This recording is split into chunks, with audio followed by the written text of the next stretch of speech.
the NCAA Baseball Super Regionals presented by Capital One from a jam-packed Baum Walker Stadium in Fayetteville, Arkansas, where the home fans have turned out to cheer on the number 3 national seed, the Razorbacks, taking on 14 seed Tennessee in a rematch of a series they just played here 3 weeks ago.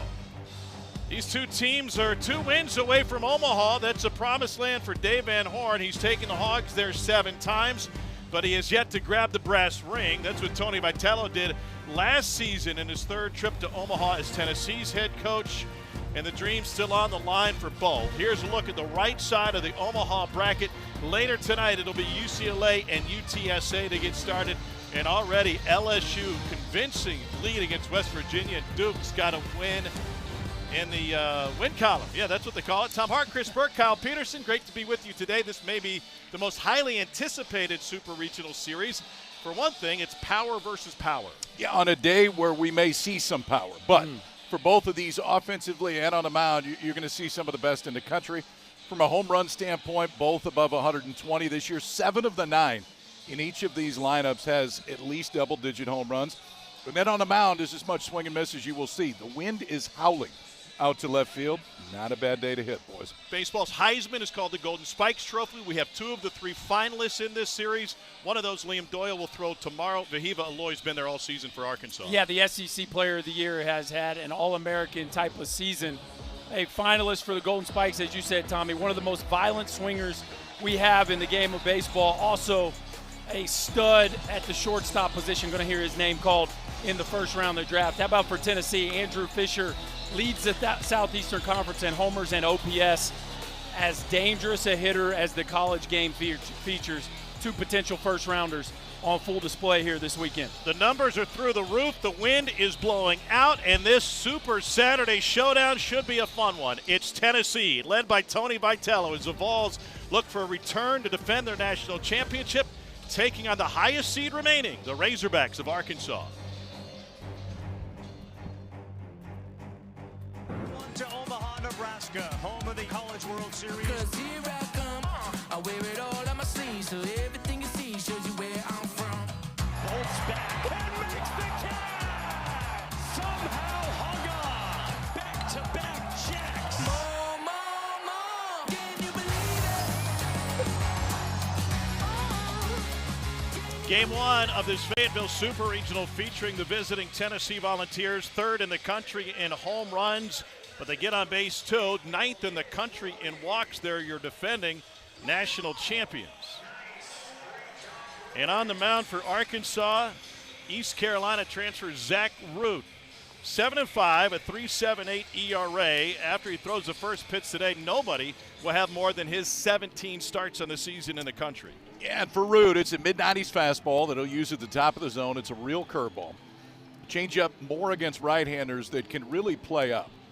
He wasn't great against Tennessee just a few weeks ago. And in talking to Matt Hobbs, the pitching coach for Arkansas before the game, he said, I don't think he was aggressive enough in that one, which is not who Root is. He's been very aggressive throughout the course of the season. Expect that aggressiveness to show up again today. Plenty of orange in the building for this one. Another packed house at Baum Walker. The weather is absolutely perfect and will actually improve from perfection tomorrow. Hard to do. Hard, but possible. That's how good this one's going to be. Perfect today, better tomorrow. What's your feeling? What plays this weekend? Long ball. High to left. All right.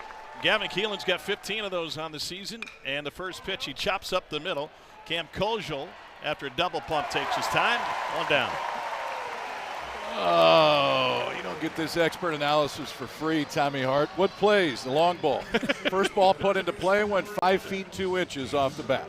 1 pitch, 1 out to start.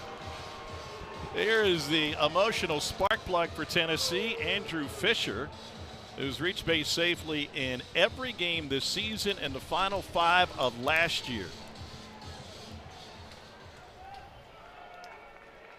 First year in the Tennessee program after coming over from Ole Miss. Before that, he was a Duke Blue Devil. And he's got real raw power. and he takes a curveball and hammers it straight up in the air to center field. Hey now. Justin Thomas Jr. has to track it to the cinders. 2 down. Not far enough left, Kyle. High to center wasn't the pregame approach. High to left. That ball had at least 20 feet of carry to it, but the wrong part of the park as root. How about that? 2 pitches, 2 outs. See it high and let it fly. I don't believe that's 7. I think it's a bit stronger than that. What do you think? It certainly looks like that based on the flags. The wind? Yeah. Yeah. You said it was 7? No. Closer to 17. Two right now, clubs? blown out oh, yeah.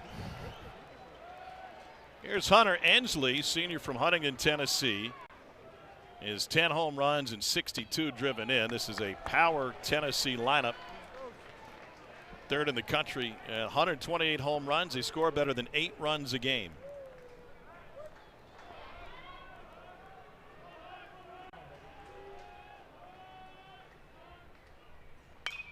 Ensley did not have a great regional. He was just 3 for 15, but he walked 5 times. And in the Arkansas series last weekend of the regular season, he was just 2 for 16.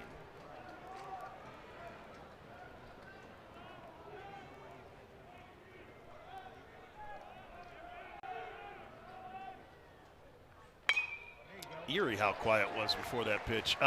Who's got the advantage second matchup between the two, pitcher or hitter?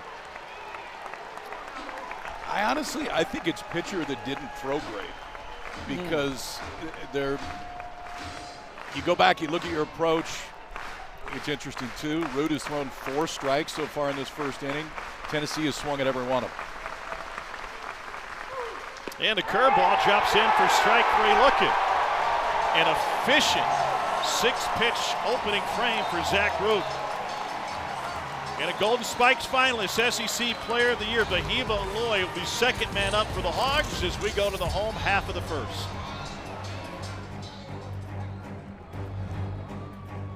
$80 degrees, partly cloudy here in Fayetteville, Arkansas. It is beautiful. Here's a look at the Razorbacks batting order. They're hit a school record, 120 home runs. That's good for 6th best in the country. Vahiva Aloy is the anchor, top 10 in the SEC in average home runs and RBI. And in the running for the Golden Spikes Award as the best college player in the nation. Starts quick with this Arkansas lineup. Davalon, Aloy, both tied for the SEC lead in hits. And so for Marcus Phillips, got to be sharp early if he's going to keep these Razorbacks off the sacks. Phillips went just 4 1/3 in the last matchup between these two. The junior from Sioux Falls, South Dakota, was a reliever primarily on the national championship team last year. He's their number 2 starter this year. 4-4 with a 3.71. Yeah, 2 starts total last year for Marcus Phillips. This year it's been a little bit different, and he's really grown into that role. It is a mid to upper 90s fastball, 2 different breaking balls, 1 a cutter, 1 a slider. Changeup is not a bad pitch against left-handers. He hasn't thrown it a ton this year, but ultimately can be good, and these were the numbers his first time out. There was a 3 or 4 week period where all of the talk about Phillips was the number of stolen bases he was giving up. That has tightened up significantly in the last 3 or 4 weeks of the season. And it really started in his outing against Arkansas, in which he also threw game 1 of that series. That was a Thursday through Saturday series. To close the regular season, Arkansas won the series. In fact, Tennessee hasn't won a 3-game series here since 2001. Charles Davalon in the leadoff spot for Arkansas, sophomore from Montreal, Quebec, Canada. He had 6 hits against Tennessee earlier this season, including a pair of doubles. His .350 average, one of the best among SEC hitters, and he's got 13 bombs in the leadoff spot. What a find coming over from Florida Gulf Coast. Has been better than they could even have hoped or imagined with the consistency and the damage that he's been able to do from the leadoff spot. Phillips just misses with 96, 3-0. He's not missing by much, but all 3 of those have missed off the plate.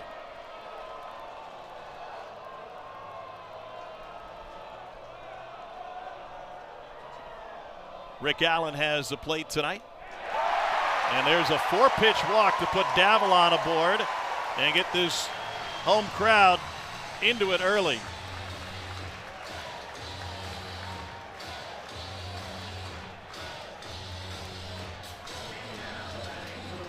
And it brings Vahiva Aloy to the plate. What a season Aloy is having. Second year in the Arkansas program. Kylie McDaniel has him as a top 15 prospect in this summer's draft. 7th in the SEC in average, 5th in home runs, 8th in RBI.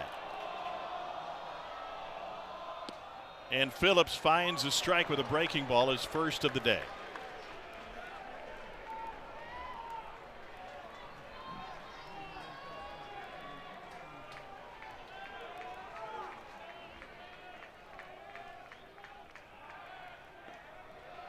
This is an Arkansas team that breezed through its regional, won all 3 contests, and they hit, as they have all season, with great power last weekend here at this ballpark, including Aloy, who went 4 for 10 with a pair of home runs.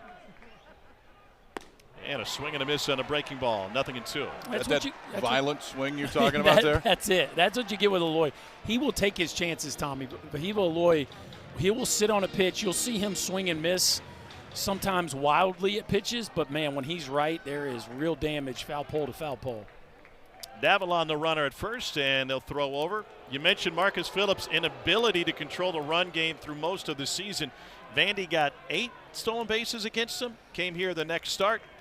It was much more concerted effort to control the runners. He had 20 pickoff attempts in that game.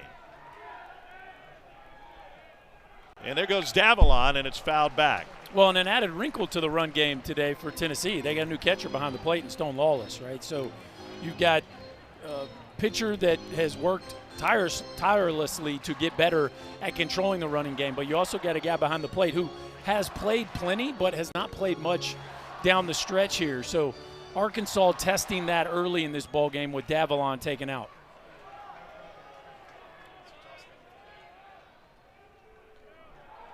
And there's another throw.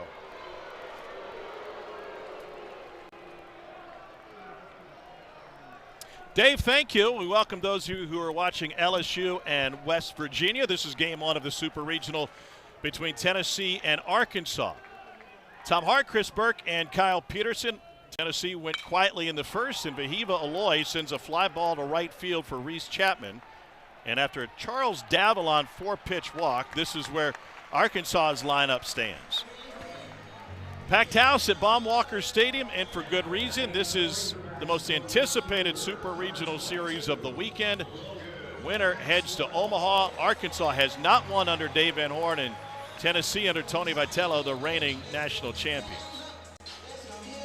They were camped out early. They had the hog pen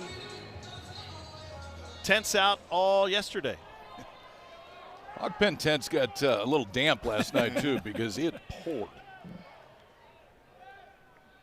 Here's Logan Maxwell, senior right fielder. Runner goes. The throw from Lawless is high, and it's a stolen base for Charles Davila. Opponents have stolen 120 bases against Tennessee this season. Well, and against Phillips, now 38 of 42 on the year.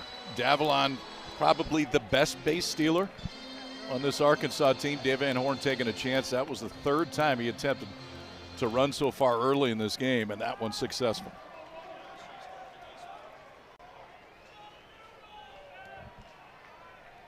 So the runner in scoring position, the 1-0.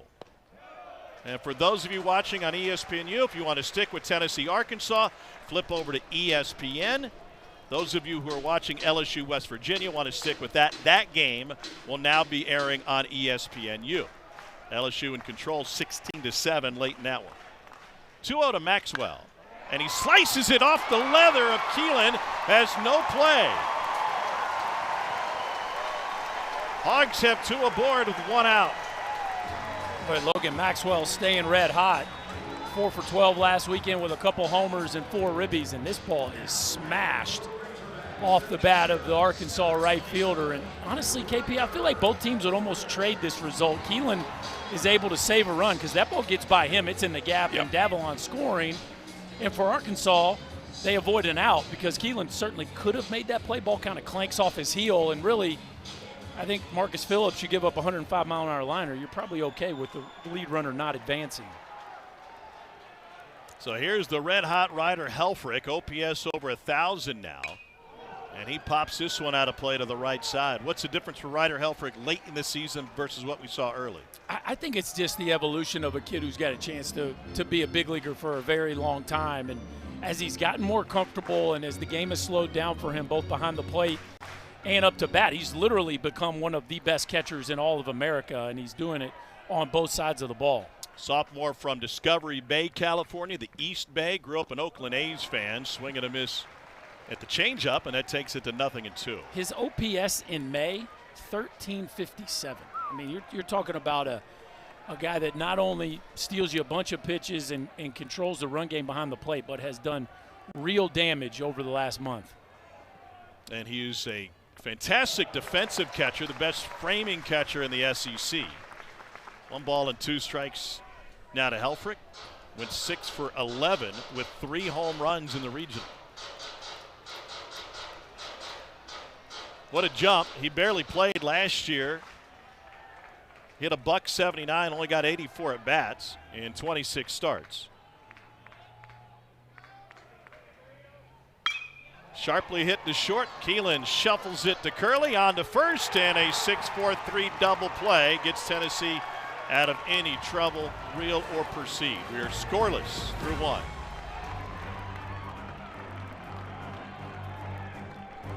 Two of the winningest programs in college baseball over the last 7 years going head-to-head and matching up for the second time in a 3-week span. I don't know why those seats are empty. They must be getting a soda right now because this was as high demand a ticket as you would find in the regionals. It costs over $100 just to get in the door. Since 2018, Tennessee has more wins than anybody. Arkansas second most in that span. And 8 years ago today, Tony Vitello, then an Arkansas assistant coach, was hired at Tennessee, and man, did he change things on Rocky Top immediately. Dave Van Horn is protege and 2 of the most competitive guys you'll find in the game. And the first pitch in for a strike to Dalton Bargo. Just an added storyline, the fact that some history here, teacher versus sure. student. A lot of respect between those two guys. I know there's the dust up back in 21, but there is a lot of shared respect between those two men.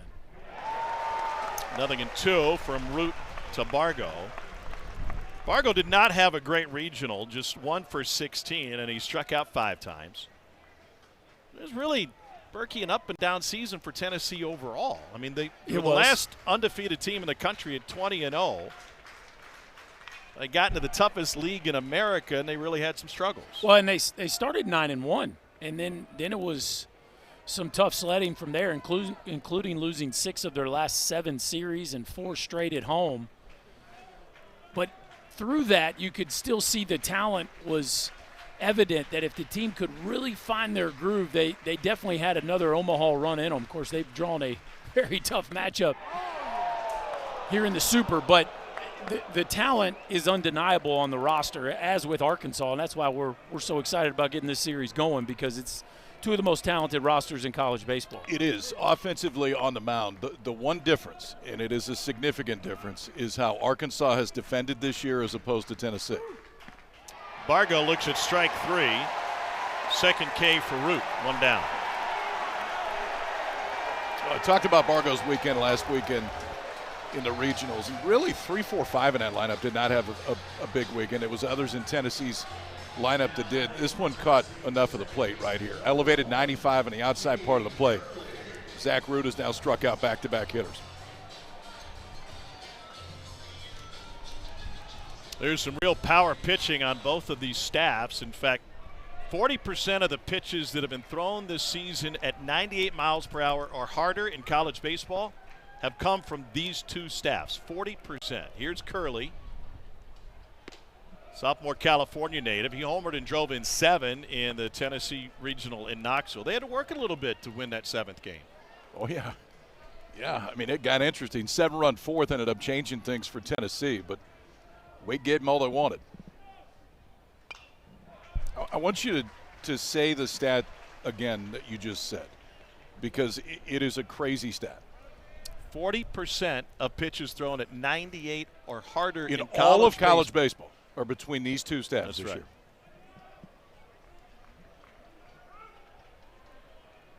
And we'll likely see, well, one of the hardest throwers when Doyle takes him out tomorrow for Tennessee. Curveball in for a strike, and that's a big part of the storyline is that Doyle came out of the bullpen to finish things off on Monday, so not available to go tonight. I think these two rosters are the prototype for what every team in the Southeastern Conference, for the most part, is trying to build, which is extreme power arms and extreme power bats. They're very modern in that regard. Here's Eloy, backhanded. 2 down. Yeah, I think you look at both of these rotations and their bullpens, and it is premium stuff after premium stuff.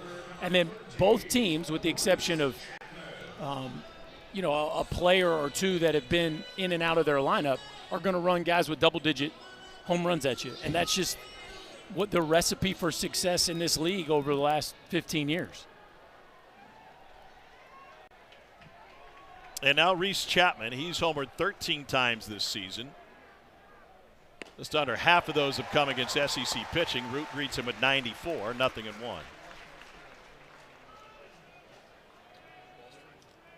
Junior at Grandview High School in Parker, Colorado. He opened this season with a 15-game hit streak. 0-2. If they're worried about Zach Root being aggressive today, they don't have to worry about it anymore. How about 14 of his first 17 pitches for strikes? Now, he's forced Tennessee to expand the zone a little bit, particularly on that pitch, but control of the fastball in particular has been outstanding early.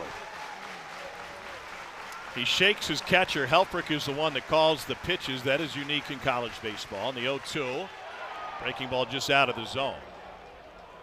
So if you want to add some weight to what Ryder Helfrich has accomplished this season, considering he's one of the best pitch framers in the game and he's responsible for calling the pitches.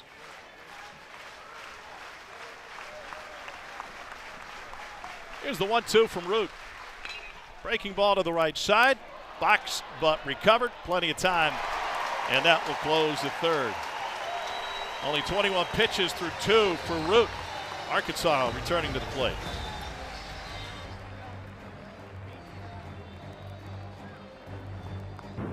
The NCAA Baseball Super Regionals are presented by Capital One. What's in your wallet? Toughest ticket in college baseball this weekend. Over $100 just to get in the building. And the weight of Game 1 cannot be overstated. 79% of Game 1 winners have advanced to Omaha since this format came about in 1999. Omaha is the hometown for Cam Koziel, standing at the plate right now for Arkansas. His dad, a groundskeeper at Charles Schwab Field. And for the AAA Royal squad just outside of town, and the first pitch swung on a miss by Koziel. Sophomore has grand plans, doesn't he, Berkey? In a lot of different ways. He does. He does. Wants to play this game for about the next 15 years and then have 20 kids. I would call those big plans.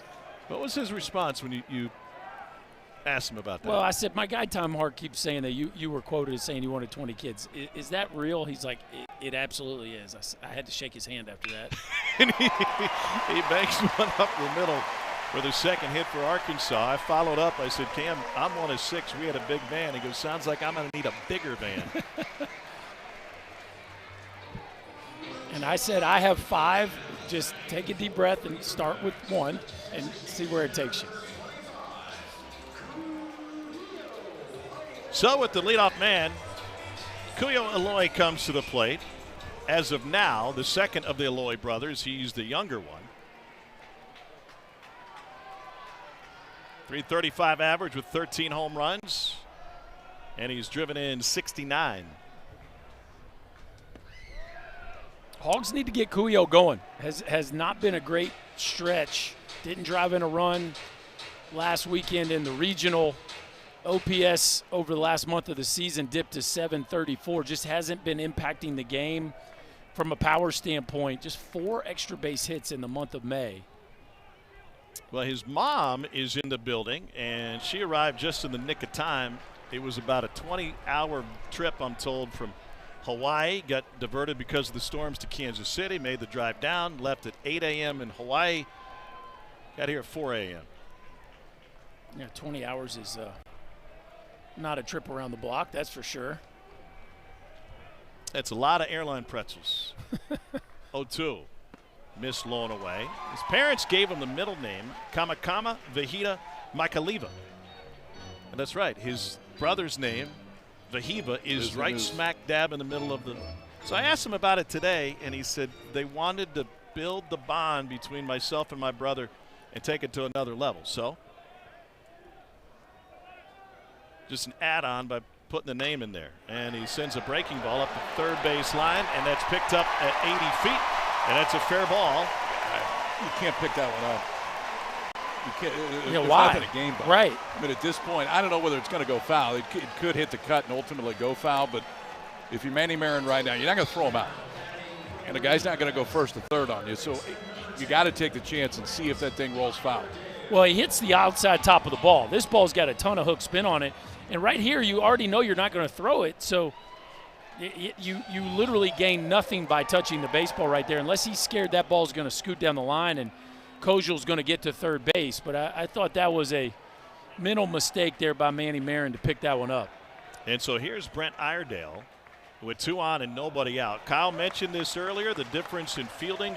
Arkansas comes in second best in the country. Tennessee's 150th.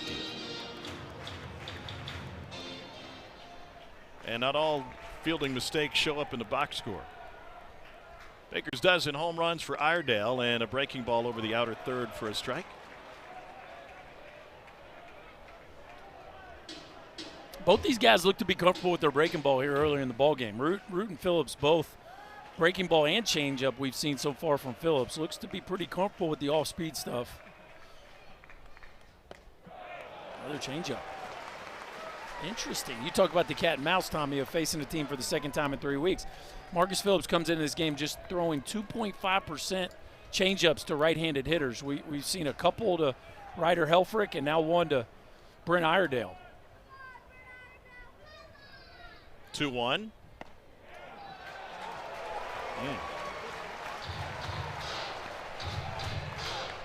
Rick Allen not giving the edge. 3 balls and a strike to Iredale, who leads SEC hitters in hit by pitch.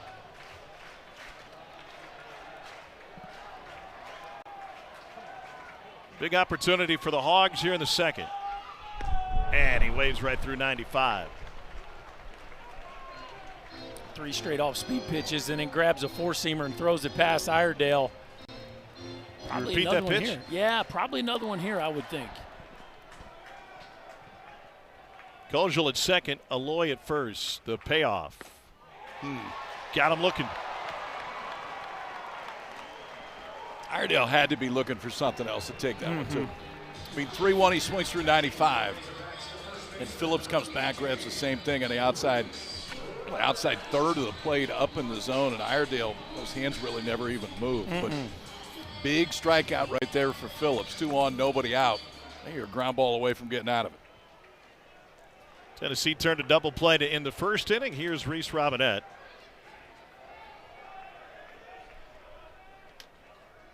Injuries shuffled the defensive alignment for Arkansas late in the year. That led to more opportunities for Robinette, who looks at a first pitch strike. Sophomore out of Kennett, Missouri. Came to Arkansas camps as a kid. And it was an easy move when Arkansas offered for him to end up in Fayetteville.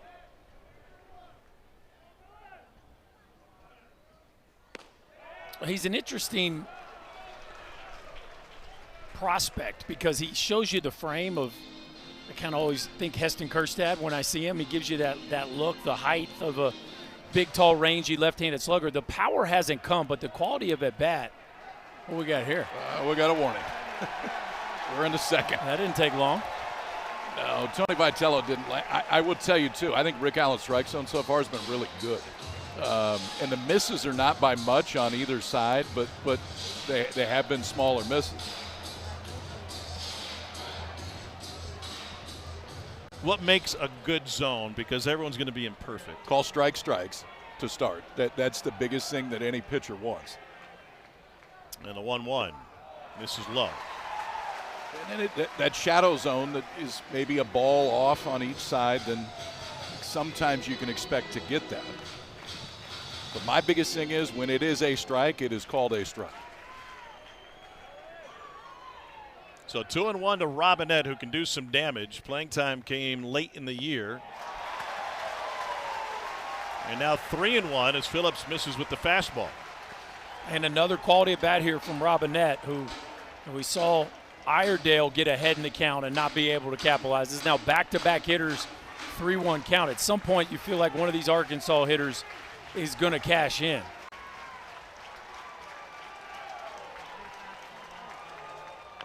And it's pulled to the right side. Fisher's got it right on top of the bag. 2 down. Well, that was uncomfortable. That is one of those as a fielder where you are kind of panicked to get that ball before it gets to the base, because if it hits the base, it could bounce anywhere. And a little unlucky there for Arkansas that ball didn't catch a piece of the bag, because Fisher caught it right behind the base. This is right behind. Look, Fisher's not real sure. Then he goes hard at it. This ball just barely makes it past the bag. That could have gone anywhere.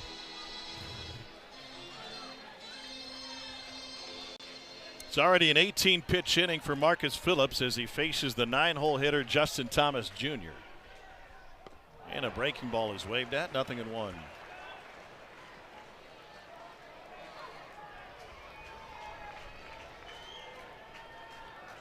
Junior from Savannah, Georgia. He started his career at the University of Georgia, then to Florida Southwestern State. And that one kicks off Wallace. Here he comes to the plate. And a beautiful slide by Kojal. Arkansas strikes first on a pitch in the dirt with the second-string catcher in the game for Tennessee. What a jump. And that's taking a chance right there, too, because Kojal's not waiting to see if that ball gets away. I mean, this is like reading it on first and second base, where you read dirt ball and go. He read dirt ball, had a great secondary to start, Berkey, and then was off and running. Feels like every run's really going to matter today, and Kojal kind of stole one there. Boy, that was just fearless on Cam Kojal's part. You'd love to see a base runner make that kind of an instinctive play. And the flags are flying in the hog pen after the Hogs break the seal here and get on the board first. They hold the lead better than just about anybody in the game. And now the 1-1 to Thomas.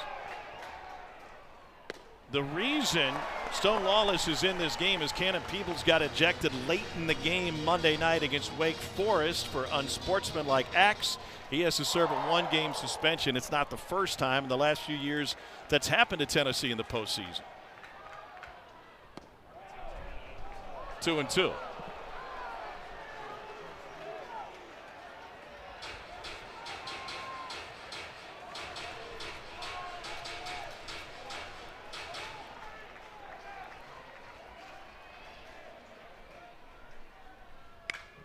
Pulled foul. Phillips is really landing that breaking ball, KP, and giving these Arkansas hitters a bunch to think about. Talking about a guy that's 95-99 with the fastball and has already established all 3 pitches for strikes. He's really doing a nice job of changing speeds. He came into this throwing about 57% fastballs over the course of the season. It feels like he's thrown about the same number of sliders and fastballs today. Or Seamer up 3-2.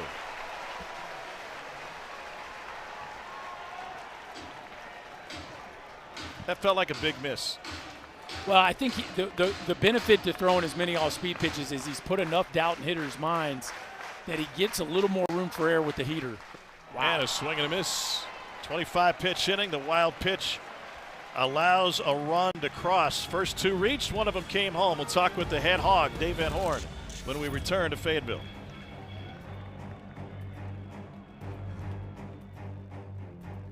Hogs through 2. Tom Hart, Chris Burke, Kyle Peterson. Happy to be joined by Arkansas head coach Dave Van Horn. Coach, you just faced this team a few weeks ago. Advantage, disadvantage, pitcher, hitter. How do you break it down? You know, it's really hard to say. I mean, they're really good. We know a lot about them. They know a lot about us. I think it's just probably a little bit more of an advantage to the pitching than anything. But, you know, you just got to make pitches and got to find a way to, you know, drive in a run here and there. That's going to be the difference. Dave, you play SEC teams 10 weekends a year. Now you step into a super in this environment, get another one on the other side. In general, in supers, regardless of who's on the other side. How do you prepare your team differently than maybe a normal SEC series? Yeah, this is at least the third super I've been in where we've faced a team from our league. And, really, I don't think you don't prepare a lot different than regular season. At this time of the year, I mean, we pretty much know what we're doing. They know what they're doing.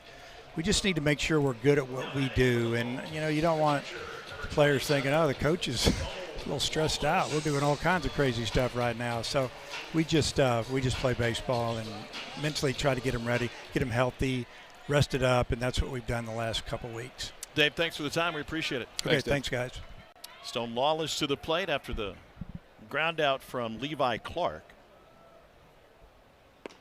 And Lawless with a swing and a miss. It's interesting, Berkey. I don't know if you noticed this was with Coach Delmonico, but with Coach Marcos, when we got into the postseason, it was a very different feel.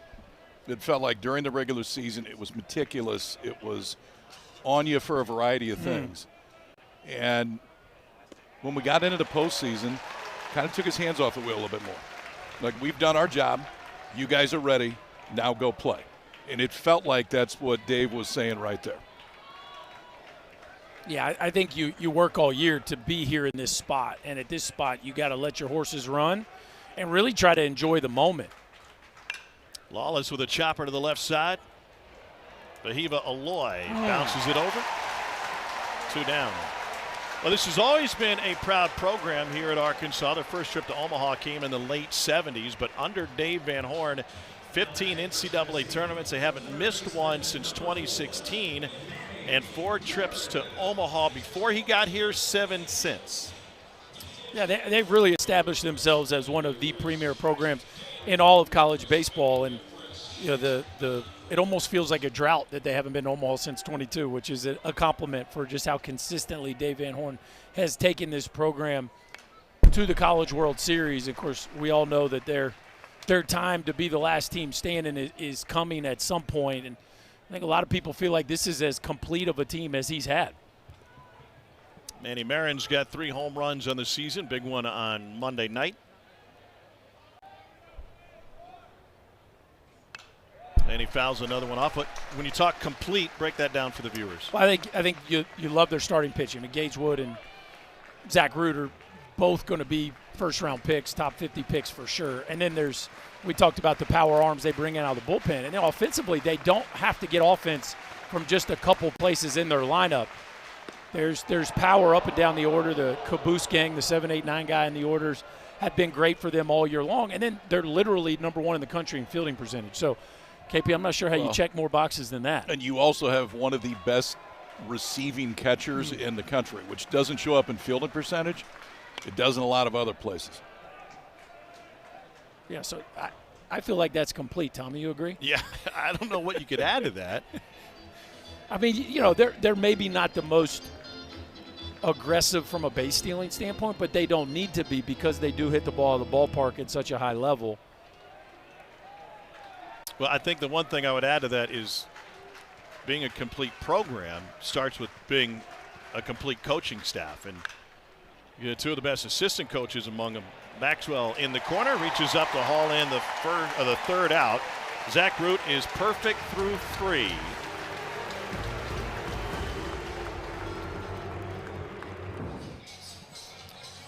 Well, Marcus Phillips is used to being on the big stage. In fact, he helped his Little League team to Williamsport go back a handful of years, 2017, pitching for South Dakota. Their first ever trip to the Little League World Series. You remember this game? Oh, yeah. Yeah, no, I remember that one. Berkey had him in regionals. I had him in regionals. He was literally, the phrase, the big kid in Little League? Yeah. That was Marcus Phillips. He was bigger and badder than everybody at that stage of his life, and I'd say that has carried him through. He's standing on that mound like a big bad dude these days as well. He's 6'4", 246, and he said, I've really been playing baseball my whole life, but it wasn't truly organized baseball. His dad, Steve, spent 5 years in the Yankees organization as a player, then 10 years as a coach in the minors, and he said after every game or after every practice, we'd be out in the field, and I'd get some swings in, I'd get some throws in. I learned the game just playing catch with my dad on professional ballparks. pretty awesome. And then back to South Dakota. I don't feel like you hear a lot of Pro Bowl guys spin their winters in South Dakota, but what a unique experience that was, I'm sure, growing up playing baseball in that part of the country. Well, he was very lightly recruited as Charles Davalon sends a line drive into right field. The only offers he had coming out of high school were to Kansas and Iowa Western. Then a few weeks after he committed to junior college at Iowa Western, the entire staff left for Western Kentucky. Stuck with his commitment to go JUCO route. A week into that career, Tennessee called. He made a visit. He bought gear on his first visit, turned to his mom, and he said, I think Knoxville's the place. And now he's got to deal with Vahiba Aloy. Leadoff man has reached all 3 innings against Phillips today.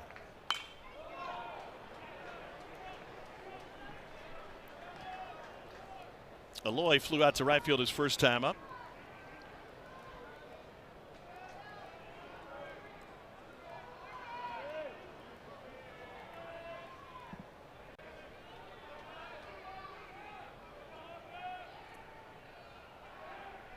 Davalon picked up a bag in the first inning. He walked on 4 pitches in the frame, and then a couple batters later took off for second. We'll see the second of the 3 Golden Spikes Award finalists on the mound tomorrow for Tennessee. That's Liam Doyle. Tipped into the catcher's mitt, 0-2. That's a healthy hack right there by Vahiba. I mean, that's back-to-back at-bats. We've seen him just come unglued in an 0-1 count. He certainly does not get cheated prior to 2 strikes. He's cut down on his K rate from last season.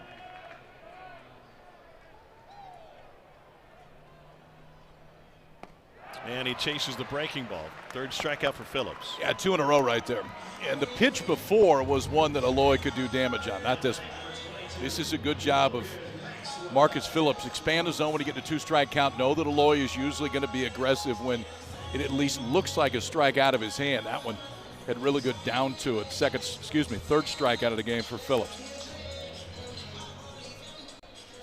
So here's Logan Maxwell. He's already been to Omaha with TCU a couple of years ago, and he had a great series against Tennessee earlier this year.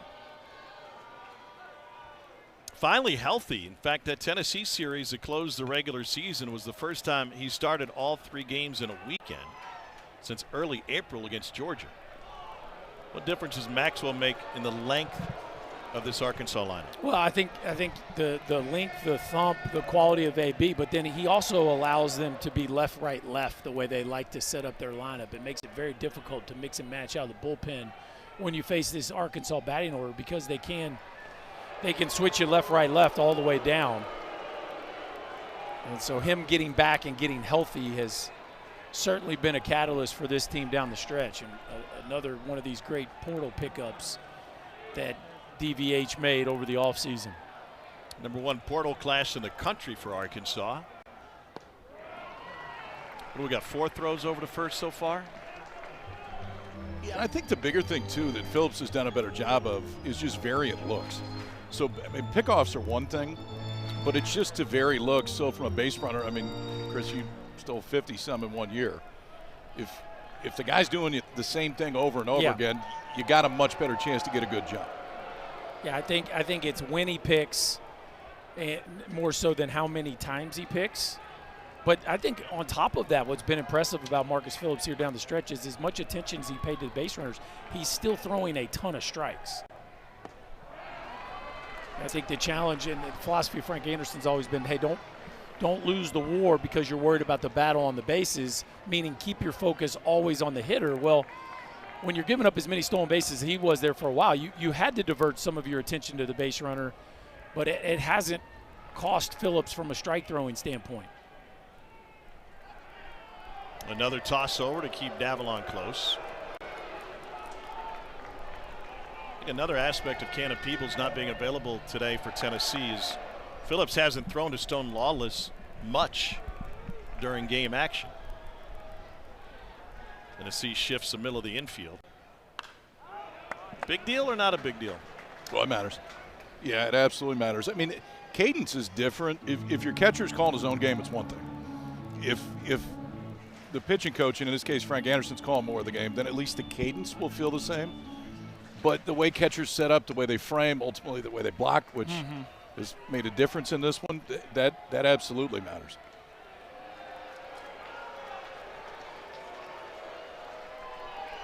What's Charles Davalon thinking from a base runner perspective after, well, we got 5 throws over right now? To me, I don't like the count. I'm not stealing 0-2. It's too easy of a, even if it's not a pure pitch out, it's more of a fastball out and away opportunity count. So if he's not likely to run 0-2, then why is Phillips throwing over so often 0-2? Well, it's a good question. Usually when you get that many picks, it's because they want to throw a breaking ball.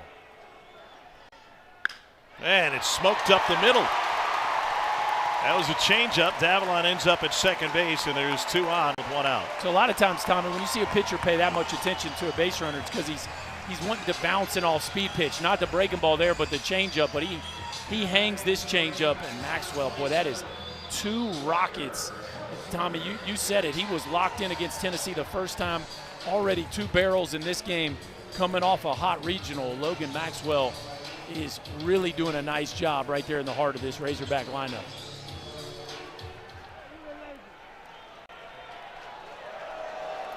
And Frank Anderson, the veteran pitching coach, will make a visit to Phillips. They will call the Hogs with Arkansas threatening in the 3rd.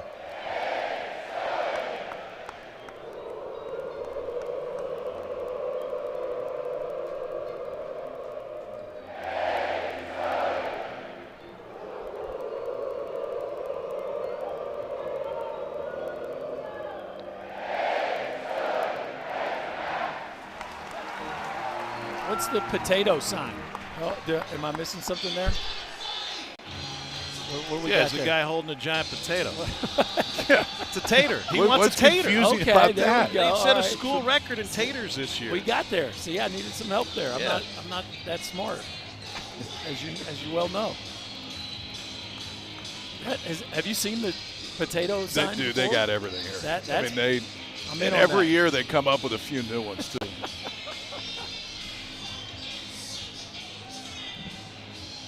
It is quite a scene out there in the hog pen. Helfrich bounced into a double play his last time up. He was the regional MVP, homered 3 times. The breaking ball misses low and away.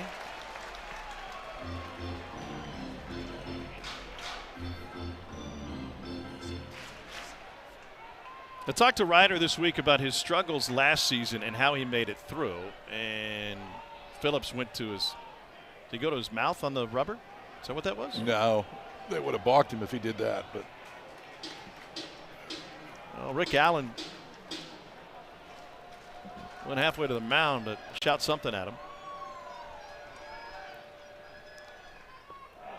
Helfrich said this season's success can be traced back to his summer in the Cape. He hit .261 and led the Cape Cod League with 11 home runs. He said, I finally got a chance to play, and I played every day, and it didn't matter if I went 0 for 4, if I struck out 3 times. I knew I'd be in the lineup, and it really took a lot of pressure off him. well, even though he was not the everyday starter last year, there was still plenty of buzz. When you talk to this Arkansas coaching staff, it was, hey, he's got a chance to really be the next one. Back half of this season has shown you why. It was a very frustrating season for Helfrich in many ways last year. Unable to live up to that promise and in for a strike, 3-1. Well, I think you got to give the coaching staff a bunch of credit too, Tommy, that even though he struggled as a freshman, they did not go out and recruit over him in the portal. They made a bunch of portal acquisitions, but they still trusted him to be the guy. 2 on in front of him, the 3-1. Almost hit him. In fact, it did, and they will pull on their beer hats because the bases are loaded with 1 out.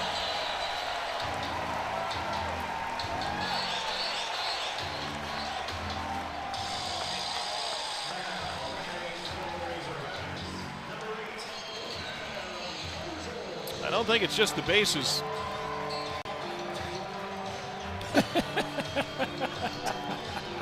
I would suspect not.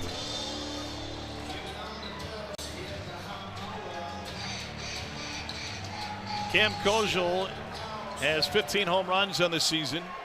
He singled and scored Arkansas's lone run in the second, and a huge opportunity for the Hogs here in the third.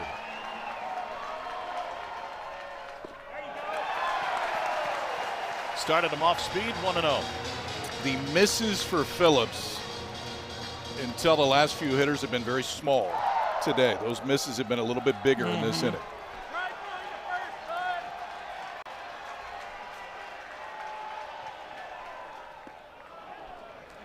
Takes a breaking ball for his strike, 1-1. Well, one of the themes with Phillips throughout the course of the year is struggling second and third time through an order. As you see, Tennessee's got Krenzel up and hot, Dylan Lloyd down there as well. So Tennessee, the leash won't be too long here. Bounce up the middle, chance for two. Keelan will step on the bag and throw to first. And Tennessee gets out of trouble again. Second double play turned by the Volunteers this afternoon. They hold the Hogs scoreless in the third. We'll talk with Tony Vitello next.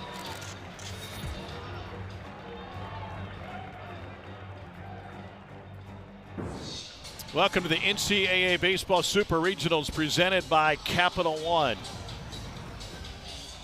Tennessee's infield has turned a pair of double plays in this game so far, and that one smothered a would-be Arkansas rally as the Hogs had the bases loaded with only one out. Gavin Keelan's the man who made the play, and he leads off the fourth for Tennessee.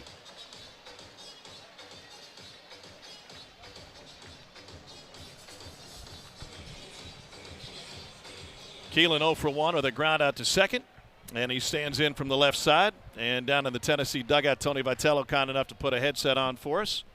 And the first pitch breaking ball in for a strike. Tony, thanks for joining us. What are you seeing from Marcus Phillips through the first three innings? A couple two-strike mistakes, a couple pitch-out mistakes, too. I don't know if you guys can see that from the camera angle, but a couple pitch-outs that were mislocated and then a couple two-strike pitches that were located. But, you know, if you could remove those, which you're not allowed to, it certainly would be a lot juicier of a day. But no matter who's on the mound for us, you know, against this lineup, there'll be damage at some point of some kind, and he's been able to limit that a little bit despite those mistakes. Tony, now second time going through the order. What are the conversations you guys are having about making adjustments with Root? There haven't been many as it relates to the coaching staff. I mean, you know, somebody mentioned it yesterday, it's baseball, every day's new, and the plan isn't much different than it was the first time, and we had as much success, you know, as anybody can against a guy like this. But today, you know, Gav's a little out front, and then Fish just misses one, and then since then it really hasn't been good. So you'd like to think second time through, the conversations that they are having, because the players have been talking. I don't see anything crazy. I mean, we've had about 4 or 5 guys out front, but also he's gotten in on a couple guys too. So he's good for a reason. He likes to compete. So you better like to compete when you get in the box as well. Tony, thanks for the time. We appreciate it. Yeah, you bet. Sorry for the delay. Have a small bladder. He never fails to deliver. No. Fair enough. Fair enough. Gavin Keelan only saw one pitch his first time up, and now the 2-2 is banged up the middle. Kojal backhands. And one down. Zach Root has retired all 10 batters he's faced. This is a huge change from the first time he faced Tennessee. Yeah, you can't be much better than Root's been now 10 hitters into this game. The other thing is he's getting a bunch of ground balls. You know, for a guy that likes to elevate fastball and to break a ball behind it, we haven't seen as many changeups today, but the changeup can really be plus. But his first time through the order, he had 5 ground ball outs, a couple strikeouts, and 2 fly ball outs. Then a rollover right there from Keelan. The real damage that Tennessee did against Root a few weeks ago came in second trip through the order in the battle of the bottom half of the lineup. And a first pitch curveball in for a strike to Andrew Fisher, 0-1. 24 home runs on the season for Fisher.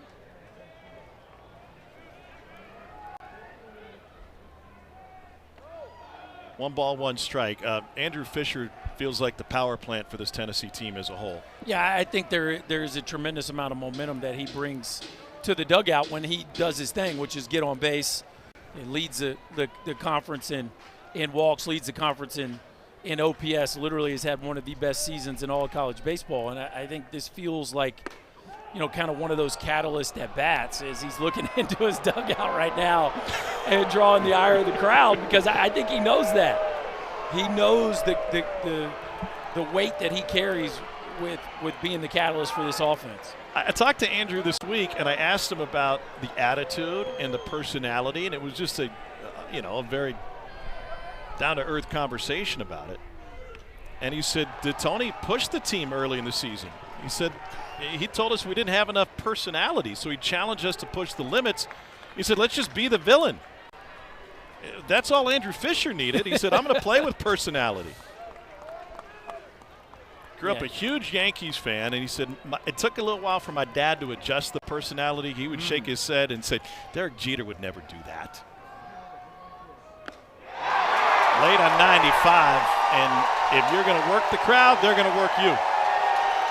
As Mike Rooney would say, he spent the whole dollar right there on that swing. That was a vicious hack by the Tennessee first baseman.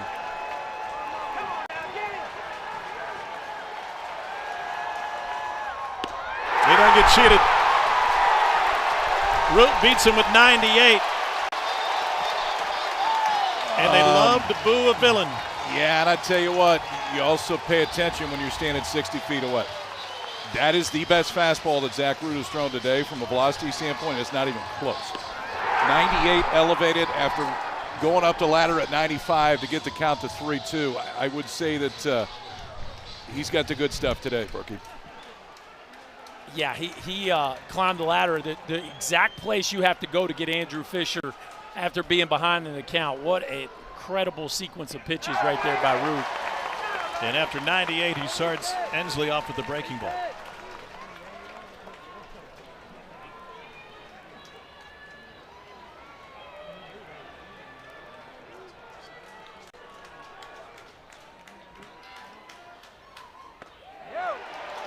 Just miss.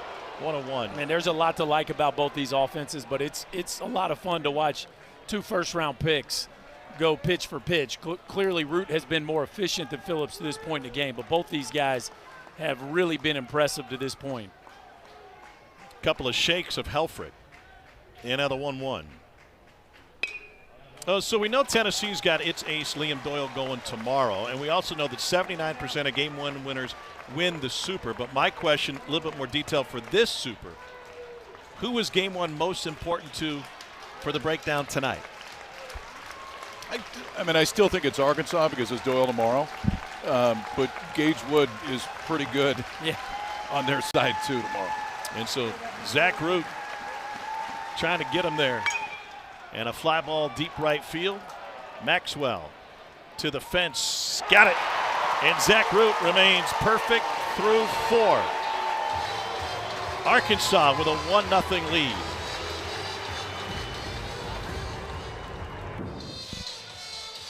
NCAA Baseball Super Regional coverage continues this weekend across all of our ESPN platforms. ESPN, ESPN2, ESPNU, ESPN Plus. For more information, visit NCAA.com. Your home for all 90 NCAA championships. Duke took Game 1 at home against Murray State 7-4. LSU outslugged West Virginia and won by a touchdown. Tonight, 7 o'clock Eastern, will get started at Jackie Robinson Stadium. UCLA and UTSA.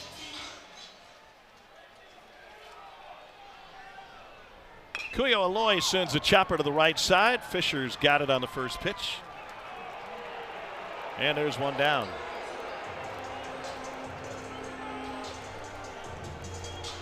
How about the shots, boys? Coastal out away at Auburn. From becoming the first team to qualify for the College World Series this year. I haven't been back there since they won it all in 16. Undefeated through the postseason to this point. Here's Brent Iredale, first Super Regional hosted by Auburn, and the crowds at Plainsman Park have been amazing. Yeah.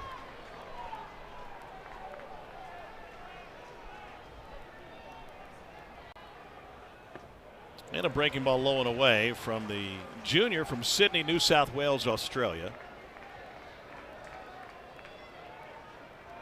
First Australian baseball player in school history. So they had to add a flag to that. What was the flag count out in the hog pen that you had pregame?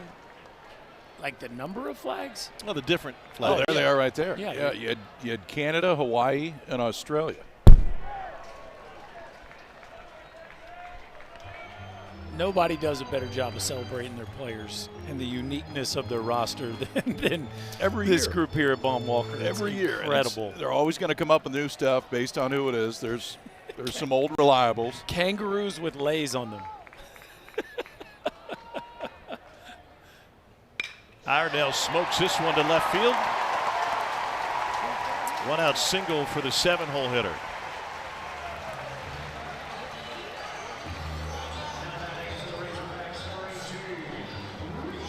He struck out looking at a fastball last time up, and now he delivers. And it keeps the line moving for Reese Robinette.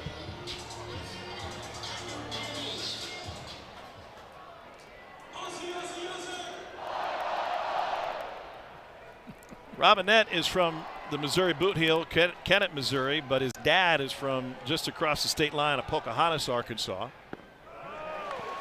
Well, it made perfect sense for him to make his home in Northwest Arkansas. Grew up a Cardinals fan. Big Matt Holliday and Albert Pujols fan. It was interesting. I was talking to both him and Ryder Helfrich at the same time this week, and oh, that was close. Mm-hmm.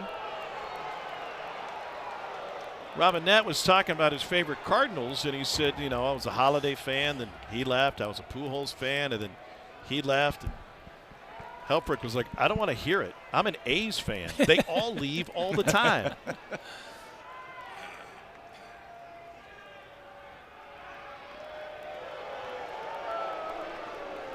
What do you see from Iredale's lead? Well, he clearly was making a move, and 7 for 8. The big third baseman's kind of sneaky over there. 7 for 8 on the season, stealing bases. So I think that got Tennessee's attention, the way he flinched on the pick move from Phillips. Hold foul, 1-1.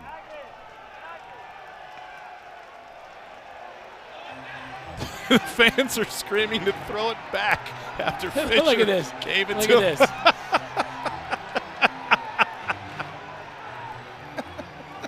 Oh, wow. There it He is. did. We don't want your gifts.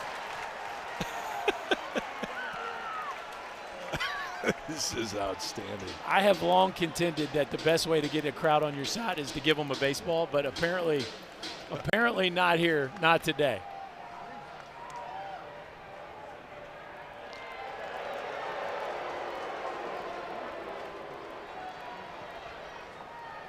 That I don't think I've ever seen a fan base return a.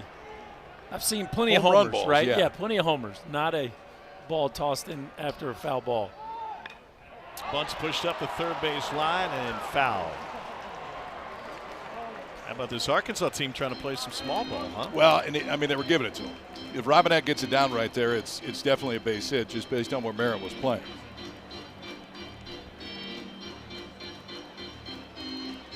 Well, I mean, you already have one if you're Arkansas. It certainly has the feel of a game that might only take 3 or 4 to win.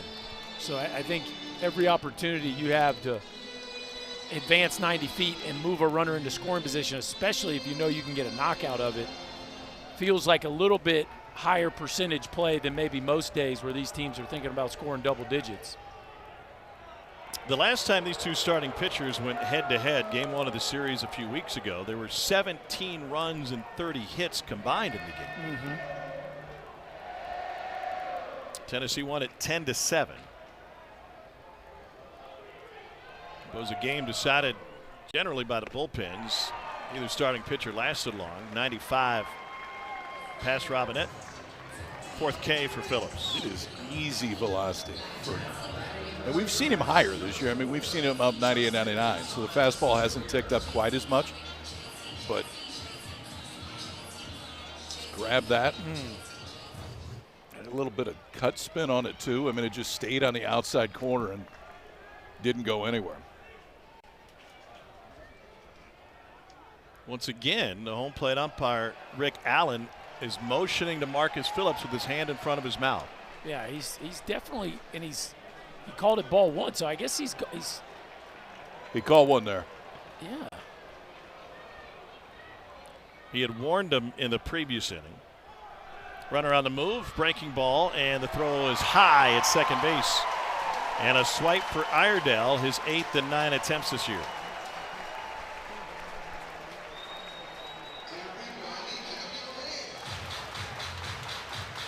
So that's just being on top of the mound because he's not doing it on the rubber. He's just doing it on top of the mound.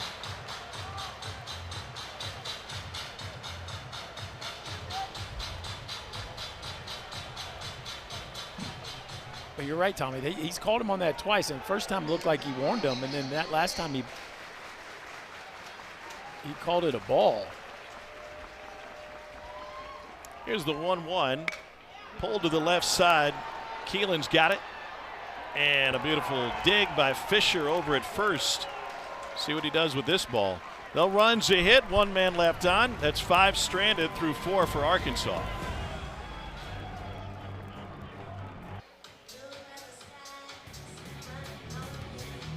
From Fayetteville, Arkansas, these two teams are 2 wins and 423 miles away from the promised land, Omaha, Nebraska. Men's College World Series begins Friday.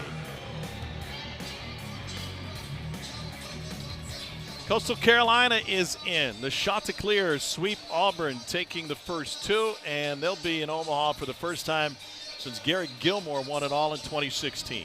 Pretty impressive. Kevin Schnall and his group, number 2 in the country in ERA, and to hold that Auburn bunch to 1 run in their own building is quite the impressive pitching and defense performance, and that's what they've built their reputation on this year. Now 23 straight wins. They are 52-11, KP.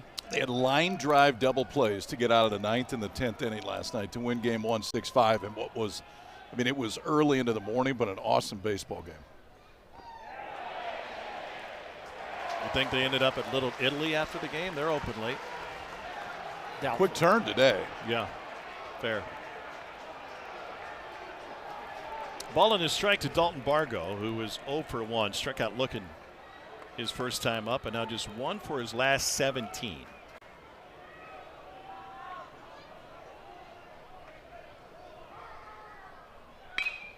And he rips it off the glove of Robinette. Karams into foul territory. And they'll hold Bargo to just a single.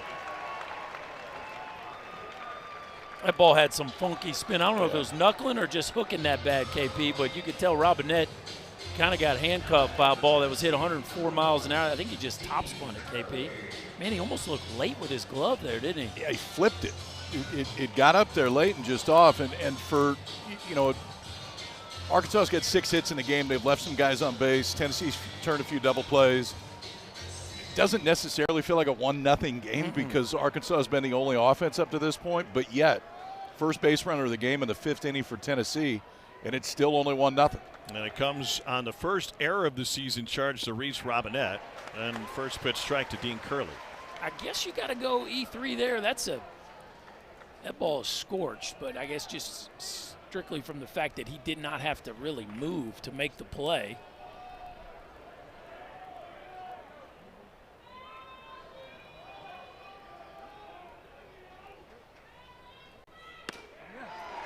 Well, KP, you bring up a great point. I mean, this game has felt in command by Arkansas. Right. They've clearly had the most scoring opportunities and 6 hits to none still at this point. Yeah, Tennessee 1 swing away in a ballpark that feels like it's playing home run friendly from having a lead. Margins are very slim right now for Mr. Root.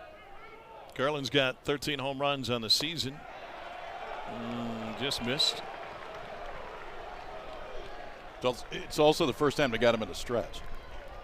And now see if stuff changes at all for Root.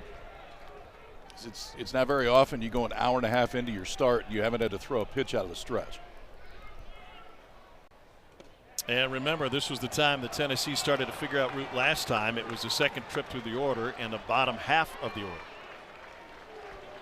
Well, you don't get many situations that stack up better for you right there after a missed off speed pitch. Dean Curley now on a 3-1 count with a leadoff runner already aboard.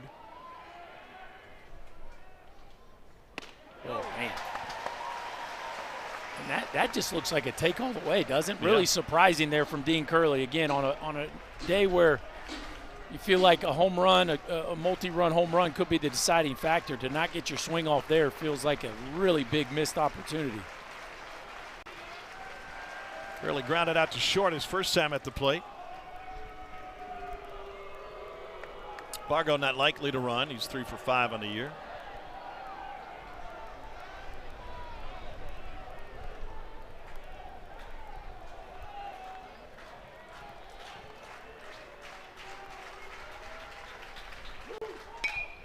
Sent into the jet stream in left center field. Davalon and Thomas both back at the fence. It is gone!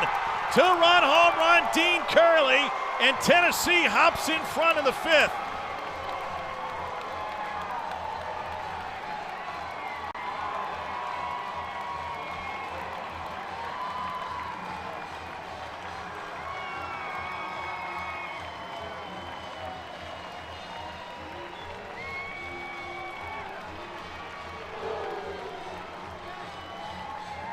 Who needs a 3-1 heater when you can sit on a 3-2 breaking ball?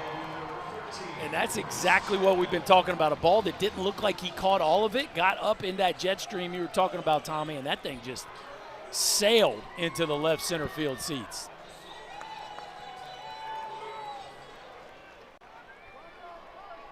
It brings Reese Chapman up. It came off the bat at a 33-degree angle. You know what, for two guys that last weekend did not have great offensive weekends, Bargo and Curley. Bargo, and I know it goes as an error, but it was 104 off the bat to get things started, and then Curley runs one out of here to totally flip the script in one swing. This is 7th home run allowed by Root this season. Now 1-1 to Chapman.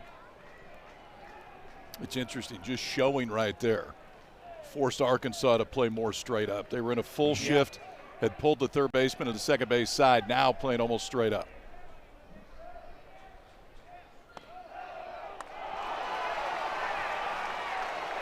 Bottom edge of the zone for a strike, 1-2.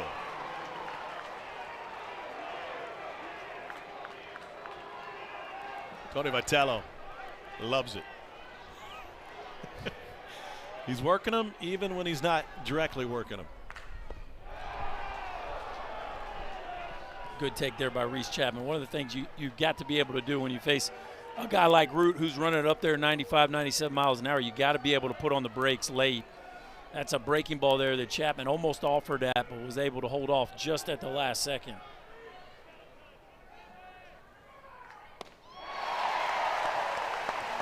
Chapman out on strikes. Here's Dean Curley's swing. Well, it felt like Dean Curley missed an opportunity taking a 3-1 heater. But how about sitting back on a 3-2 breaking ball? And Curley, it looked like he went into the slow trot after this one. Backspin a ball up in the air to the left side of the field here today at Baum Walker. And you do not have to rush around the bases. Just like that, Tennessee just one hit in the ball game. Now grabs the lead here in the top of the 5th. First pitch to Levi Clark misses, 1-0. 129th home run of the season for Tennessee as a team, 3rd most in the country.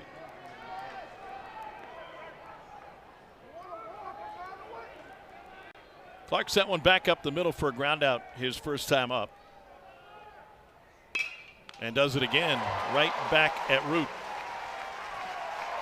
2 down. It's just hard to believe either one of these pitchers can get through these lineups 2 or 3 times without somebody getting one airborne to the left side of the field today. We've seen a couple balls caught close to the wall and right, one to deep center, but that's really the first ball that either team has gotten airborne to left, and you can see how much opportunity there is to do damage.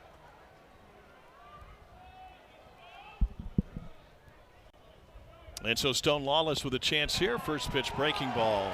Caught the bottom of the zone. 0-1. Home run from Curley. It was his 14th of the season.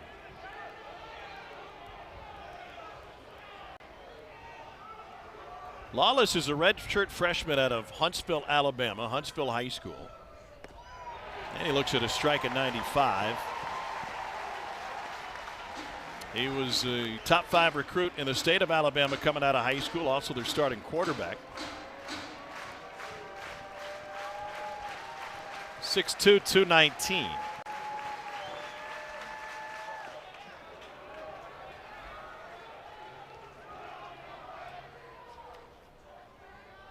Majoring in forensic anthropology. I think he'll take an internship at the Body Farm, maybe? Anthropology. Well, we got into that a few weeks ago. That's KP's major. Big anthropology guy. Yeah. Strike 3 called. He's punched out on one that was out of the zone, and Tony Vitalo hands on hips after that one. Root made a mistake on a curveball, and Tennessee made him pay.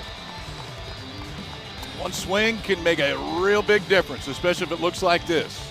Fargo reaches to start the inning. Dean Curley rides his 14th of the year out of here. Just one hit so far for the Vols, but a 2-1 lead.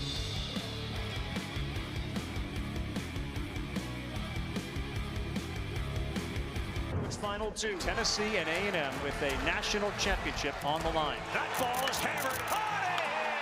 What a start for the Vols. Rounding and coming home. We got to play at the plate. Safe at the plate. Wonder Inslee just pulls a Houdini act. Swing and a miss for the first time. Rocky Top reaches the mountaintop. They are the World Series champions. Well, Dean Curley and his Tennessee Volunteers are trying to repeat. 2-run home run for him in the top of the fifth inning. Now, in 3.5 games at this ballpark, Dean Curley's 7 for 14 with 2 home runs. Think he likes playing here? I think he's okay showing up, especially when it looks at that flagpole like he did today before batting practice. Here's Charles Davalon to lead off the 5th for Arkansas, and a first pitch strike for Marcus Phillips. Third trip through the order for Phillips. Davalon walked on 4 pitches in the first, and he singled to the right side in the third.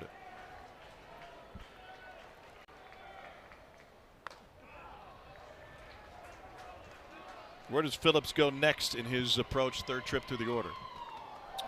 He was throwing the changeup a little bit more early. See if he goes to it a little bit later on. That was a pretty good pitch right there, by the way. I do think for Phillips, too, he hasn't had his best stuff from a location standpoint, but he's got a 2-1 lead at this point. And that's when you can really see the maturation on the mound, is not the days you go out there with your A stuff all the way around. Your ability to keep your ball club in it when maybe it's not ideal. His stuff's been very good. Yeah. We've seen his fastball better this year than it has been today. He has controlled the breaking ball pretty well within the zone and then expanded when he's wanted to. But he's taken some punches and hung in there. I mean, Arkansas has had at least one guy on it every inning, but there's only 1 run on the board. And he pulls this one to Fisher. He'll take it himself. 1 down. Sunday Night Baseball is in the Bronx this weekend as the Red Sox take on the Yankees. Yanks got game 1 last night, 9-6. We'll look for the sweep of a Red Sox team which has lost 9 of 12. Sunday Night Baseball, Red Sox-Yankees, Sunday at 7 Eastern on ESPN, ESPN Deportes, and ESPN Radio. Did you see Bregman shave his mustache mid-game the other day? No. I mean, he's not playing. He's on the IL, but had a mustache to start. And the offense hadn't been going great for the Red Sox lately. And then about the 5th inning, it was gone. Just out of there. Rally Time to shave make a piece. change. Yeah. You never know.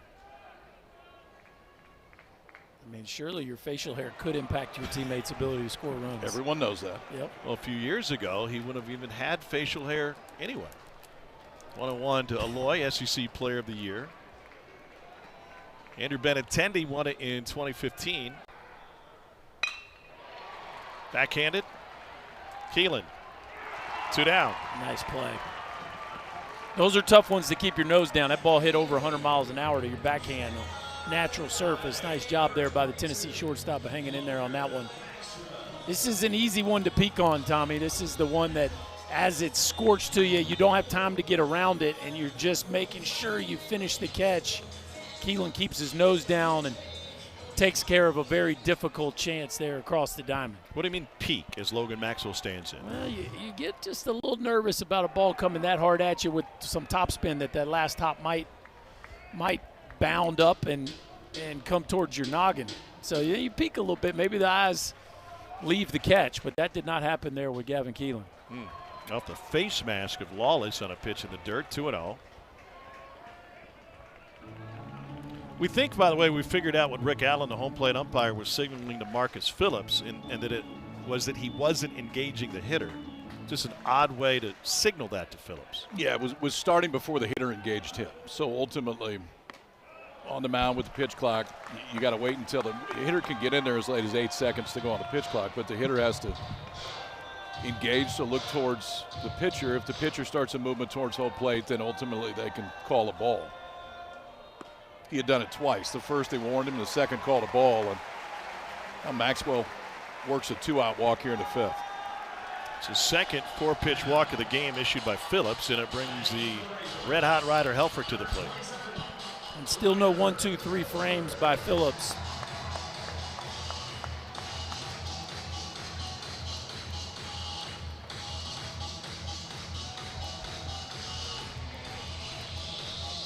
Helfrich's hit 13 home runs. He's driven in 34.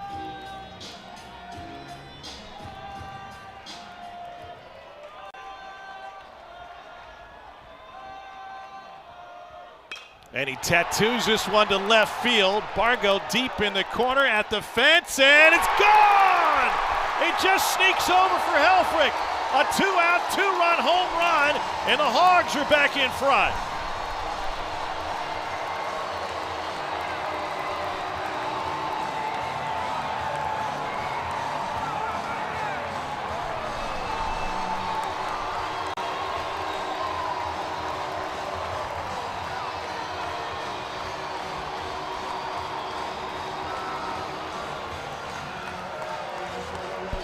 Seven home runs and 145 at-bats until, well, the last 2 dozen. He's homered 6 times. It's a true power surge for the Arkansas catcher. You talk about catching a heater. Ryder Helfrich is on one serious run right now. That wasn't the farthest home run of his career, but plenty to give the Hogs the lead back. Back-to-back changeups to Cam Kojal, 0-2. You don't see a lot of home runs leave the bat at 84 miles an hour. that happened right there for Helfrich. Just hit it in the right spot on the right day.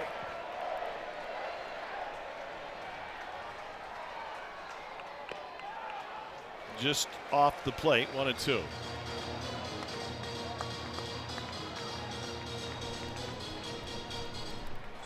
I think it surprised Bargo, too. He thought he had a play on it. Well, you could tell that it wasn't a great sound. You could tell he caught it towards the end of the bat. It had that kind of hollow sound to it. And Bargo clearly had a beat on it. It's just, again, it is the type of day where if you can just get the ball airborne with some sort of steam behind it, clearly you got a chance to run one out of here. Kojal caught looking, but first, Ryder Helfrich. Well, 2 outs, nobody on. And a 4-pitch walk, and Ryder Helfrich, who has been on a heater for the last month, does this. Got a breaking ball and just got enough. Rode the jet stream out to left. 2-run shot gives the Hogs the lead back. 14th of the year for Helfrich, and a 3-2 Arkansas lead.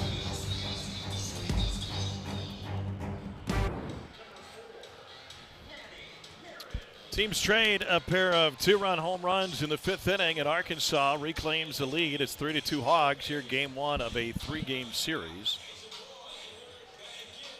And on this Super Saturday, Arkansas back in front with Manny Marin leading off the 6th. And Zach Root drops in a breaking ball for strike 1. Marin hit a big home run in the middle innings. You see Arkansas bullpen getting to work. Gabe Gackel is the righty. Cole Gibbler is the lefty. Excuse me. And Marin pops this one up to shallow right. Late jump from Maxwell. Gets there in time. 1 down.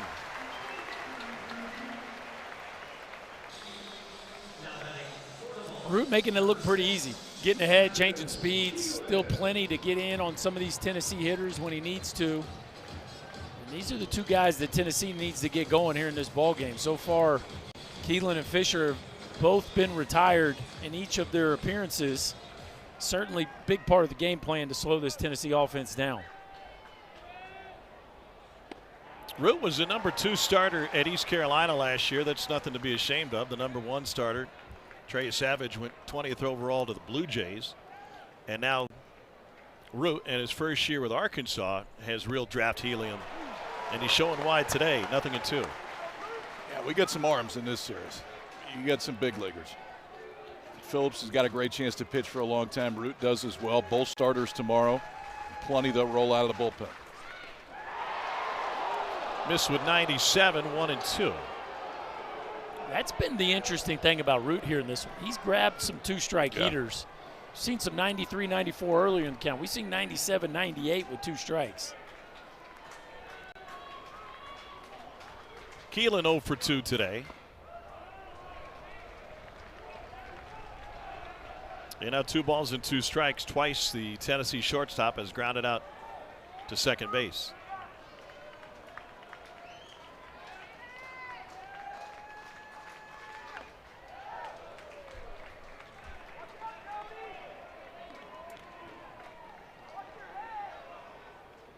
They'll play a deciding Game 3 tomorrow in Louisville, between Miami and Louisville, and also in Chapel Hill between Arizona and North Carolina. We got Game 1 here today, and the curveball off. It is. And not off by much, and I know Zach Root wants this, but I don't think Zach Root agrees with you, Kyle.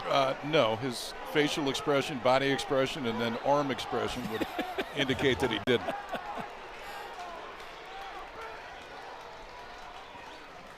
And now the payoff. It's a 1-out walk to Keelan, brings Fisher up. That brings Matt Hobbs, the Arkansas pitching coach, out. Boy, it feels like Root's reaction, guys, is obviously he's frustrated he didn't get the previous pitch, but then really disappointed there on a ball that hung to the inner third. I think a lot of that has to do with who's coming up, right? The last thing you want to do is walk somebody with Andrew Fisher due up, and I think some of that frustration hinges on that. I also think it's a really good time for Matt Hobbs to go out there. Yeah. When you see those reactions on those pitches that are 50-50 calls on the first one, not the last one, good time just to have him take a breather. Well, Andrew Fisher coming up, who never disappoints from an entertainment standpoint. And his second at bat, he takes a pitch, spits at his teammates, and then all Root does is go blow by for strike 2 and strike 3. Then he lets him know about it. Goes with the old Paul Skeens, get out of here. Some not so friendly words that Tom says to me sometimes. And it is always juicy when Andrew Fisher is at the ballpark, and he's really gained a following here in his few at-bats, guys. It seems like the hometown fans have really taken a liking to him. That's what you call it. The walk to Keelan was the first walk in 58 batters faced by Arkansas pitching. Well, if you want to know about Andrew Fisher's ego, consider that he ran into Mariano Rivera when he was in grade school, and he's a huge Yankees fan. So he wanted a picture for Mariano, and he said, "I'll trade you for my autograph." Did he get it? Yeah.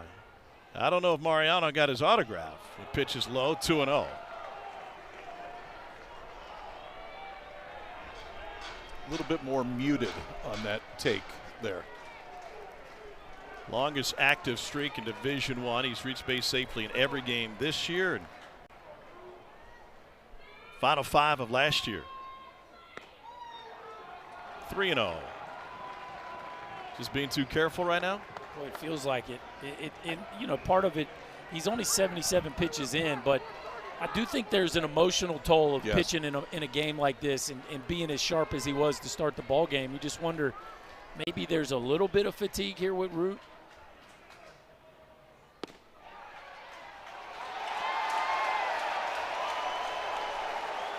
Well, if Fisher figures he's going to get another fastball. He's going to swing out of his shoes. Well, what do you no think doubt. he gets? Well, he made him swing and miss twice in a row last time in a 3-1, 3-2 count. If you go Both heater, were though, elevated. yep, You you better got to go keep up. it above the belly button.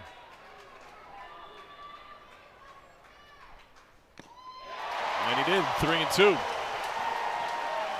Now what? Same, just higher? I mean, if it ain't broke, don't fix it right now. If it don't broke, then you probably shouldn't either. But Here we in any go. case, I'd hang with it. 1-run game. Grounded to the right side. Kojo goes to second for one. Back to first. And a 4-6-3 double play.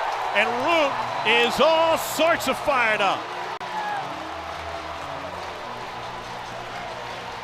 And again, Zach Root wins the battle with Andrew Fisher. Well, I tell you what, it is getting spicy, boys. 4-6-3 Aloy with a big league turn. And Zach Root is all kind of fired up, folks.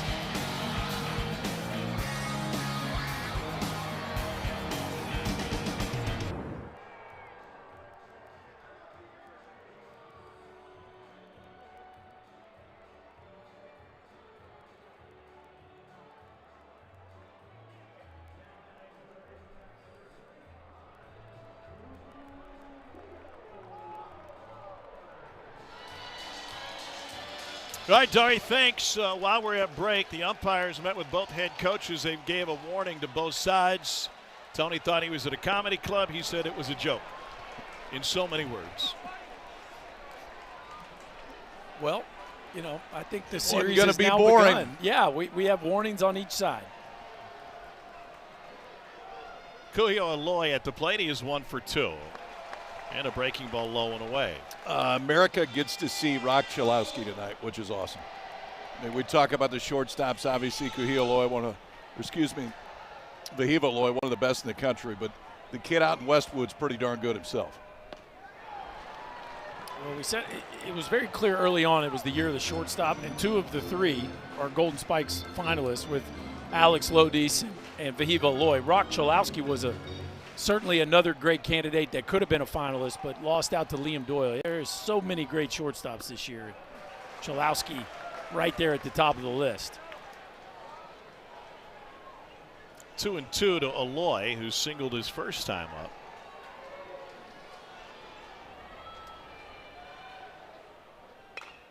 And a ground ball picked up by Phillips. Let's take you back to the end of the inning after Root got Fisher to hit into a double play to end the frame. And Zach Root not shy about his emotions. As a result of this outburst, the umpires got together and decided they were going to warn both sides. Yeah, I understand a warning to Root. In that case, I'm not sure that I totally understand. And maybe you're just going to warn both benches that you cover everything at that point. That was. Tony didn't Do you even seem call to that agree. a discussion? Was that No. a discussion? It's fairly one-sided. Iredale fits one through the left side for his second knock of the game. And so go back to that. You think that should have only been a warning to Root? Yeah, I mean, listen, you can think what you want about the Soto take earlier in the game, but the reality is Fisher hadn't really said anything. And Root kind of lost it for a minute. I mean, Helfrich may have saved it. Helfrich grabbed him by the shirt and started pulling him off the field. After the Australian gets a hit. And from the boot heel stands in. And Iredale back to the bag.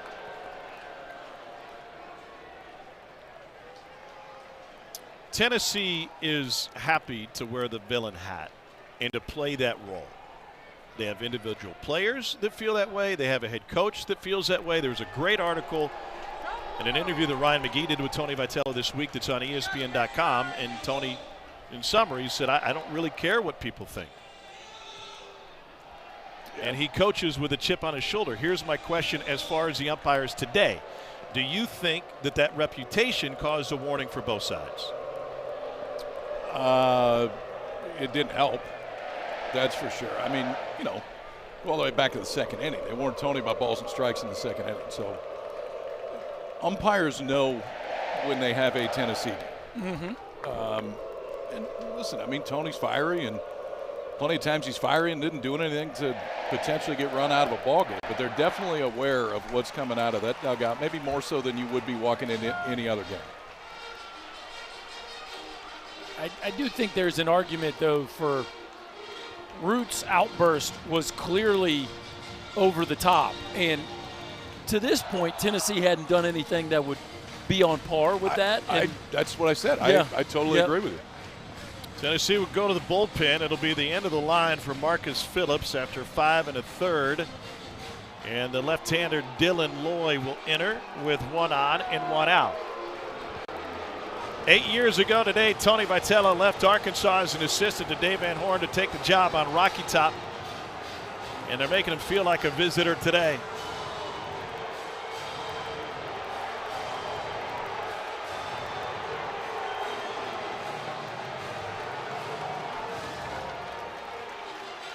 Phillips hands the game ball to Loy, and it's the first call to the bullpen for either side, with Arkansas leading by 1.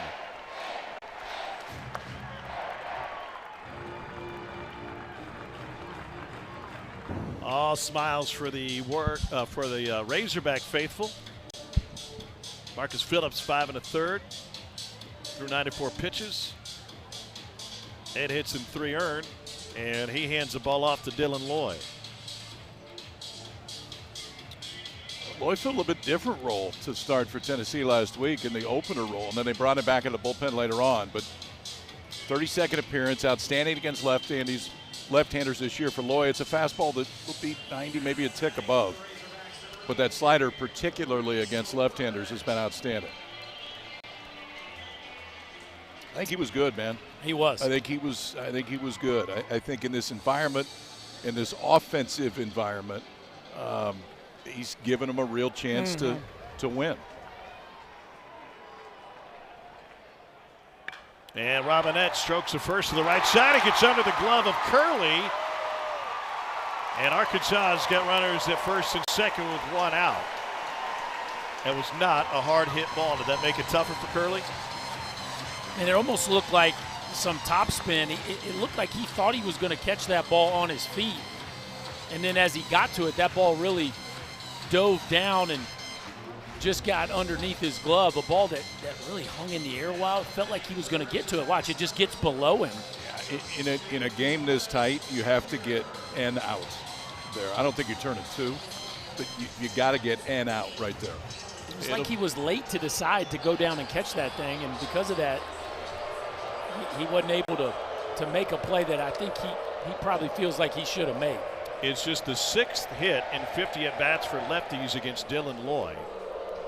And Tony Vitello was trying to play the matchups. Justin Thomas's number is much better against lefties. And so Tennessee will make another change.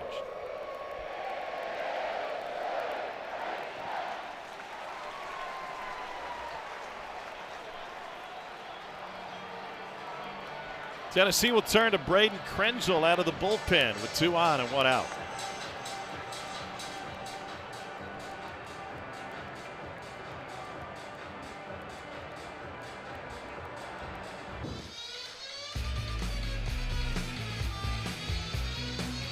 It's College World Series comes your way from Omaha on Friday.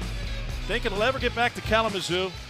It doesn't feel like it right now. Yeah, no, I think so. It's on a pretty good run in the hot, Tommy. That's where it's at. The hop. Duke's 1 win away. LSU is 1 win away. This is our side of the bracket for Arkansas and Tennessee. It'll be the right side.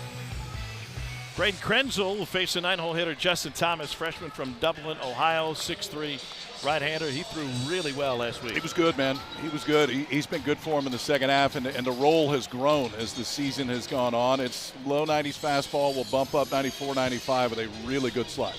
Swing and miss against that slider to both righties and lefties is above 50% this year.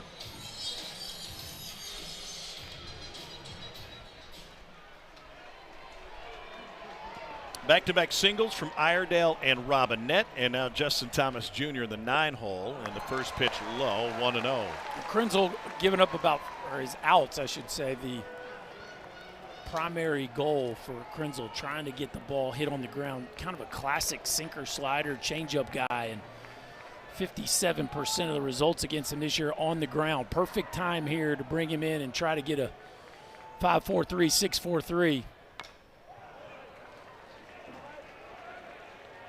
Tennessee's already turned a pair of double plays in this game.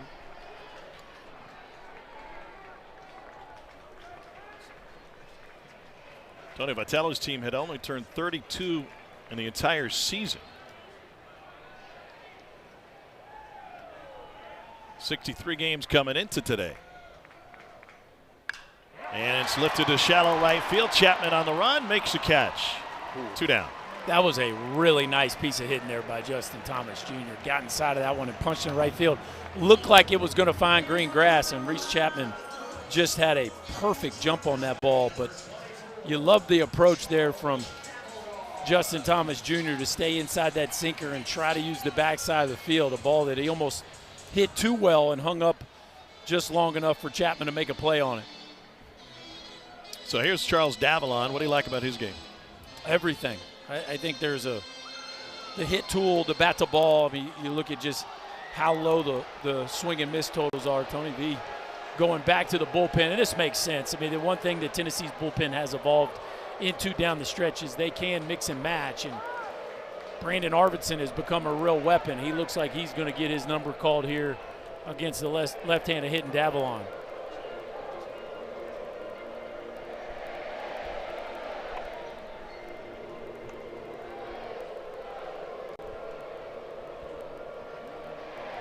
Arvidsson was a strikeout machine during the regional round. And Tony taking his time before making the call to the bullpen. What's interesting is Davalon actually has a higher OPS versus left-handers. How about this, boys? He's hitting .459 versus lefties. So this is really a play for banking on Arvidsson's stuff more so than the matchup. Another pitching change for Tennessee. Arvidsson will be their 4th of the game. Back in a moment.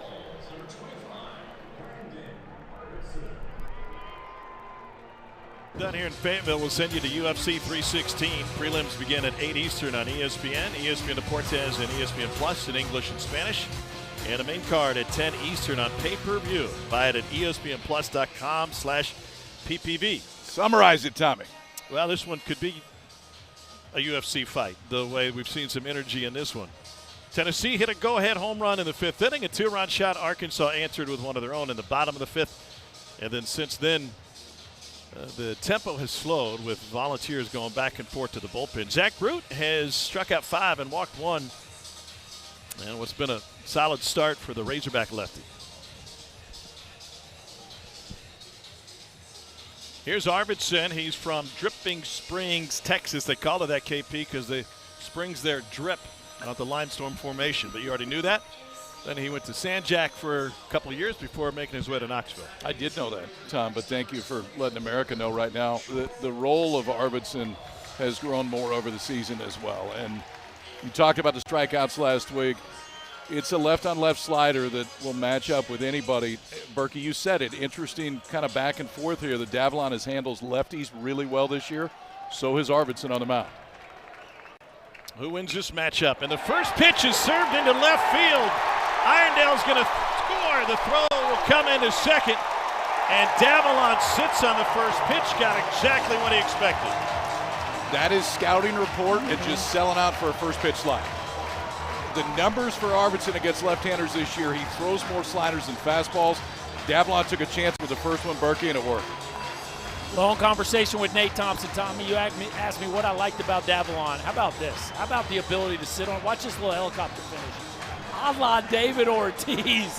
It doesn't get much prettier than that. Sit on a breaking ball, release the top hand so you don't roll it over, and here come the Hogs.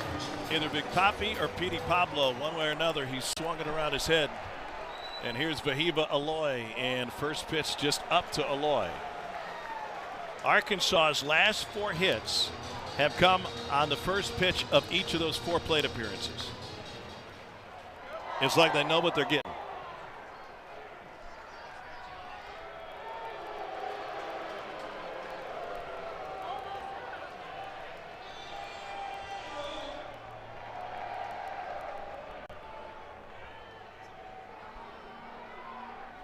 Vahiva Aloy is 0 for 3 so far today. And he rides this one deep right field. It is caught at the wall by Chapman.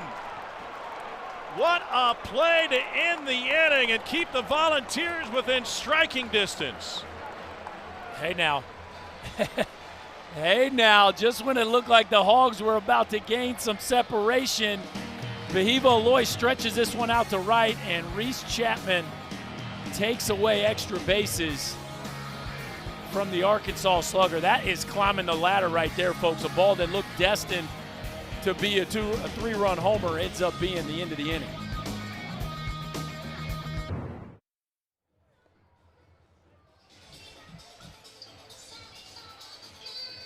KP, Vahiva Aloy thought this one was gone. It may not have left the yard, but Chapman a nice play nonetheless. If he hits it to left today, it is gone. But what wind there is going to blow it to the big part of the ballpark, and there are game-changing plays defensively. And that was one right there for Reese Chapman. I don't think it was leaving, but it was definitely going to hit off the wall. And with 2 outs, it's going to score 2 more runs. Instead, Vahiva Aloy just robbed of extra bases, and that catch keeps it a 2-run game. There have been numerous scoring opportunities for Arkansas that have either failed to develop or didn't blow up. Hit into a double play with 2 on in the first, hit into a double play with the bases loaded in the third, and that one handled at the wall by Chapman in the 6th. Keeps it a 2-run game as Hunter Ensley stands in. Well, we talk about Tennessee's defense being the number 150 fielding percentage in the country coming into this weekend, but their defense, Tommy, as you just detailed, their defense has kept them in this ball game to this point. The ability to turn ground balls into double plays, and then Chapman there to rob extra bases. Well, both sides are ultra aggressive right now. Ensley swings at the first 2, and a recap of the 6th inning. Arkansas sent 6 batters to the plate to face 3 different pitchers, and there was a total of 12 pitches in the inning.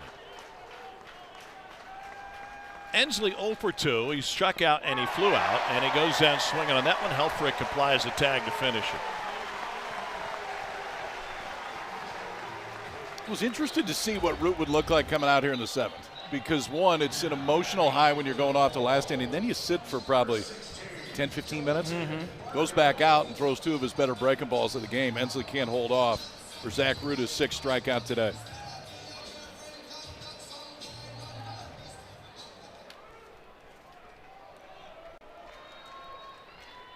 Shadows starting to creep in, reaching out towards the mound. And a first pitch curveball to Dalton Bargo.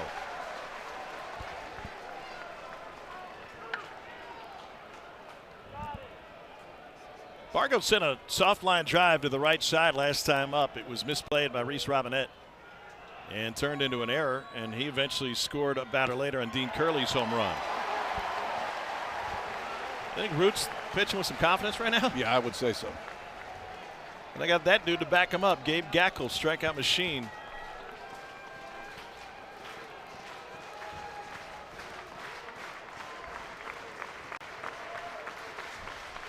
Oh, 2 pitch upstairs.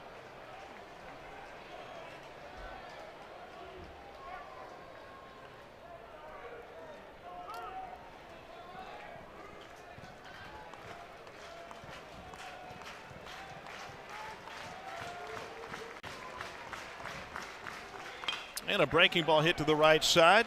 Robinette handles this one. Just underway in Westwood. Let's get you a studio for an update. Here's Darinoka.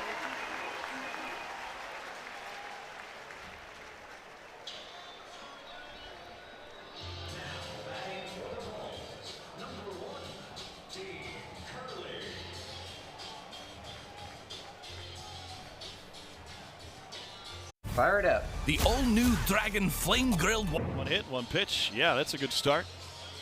Still to come later tonight on ESPN2, Oregon State and Florida State. Game 2 of that series. Mason Lytle, the guy for that UTSA lineup. And I tell you what, boys, I got to watch a lot of that regional last weekend. And they dominated. There was nothing fluky about what they did in Austin. It's easy to see the name UTSA and think that's a 4 seed. They were a 2 seed. There was some serious talent on display down there. A team that's 47-13. And if you're just tuning in to the college baseball postseason, the top 2 seeds both got eliminated last week. Vandy was the #1 seed. They didn't make it to the regional final, and Texas was the 2 seed.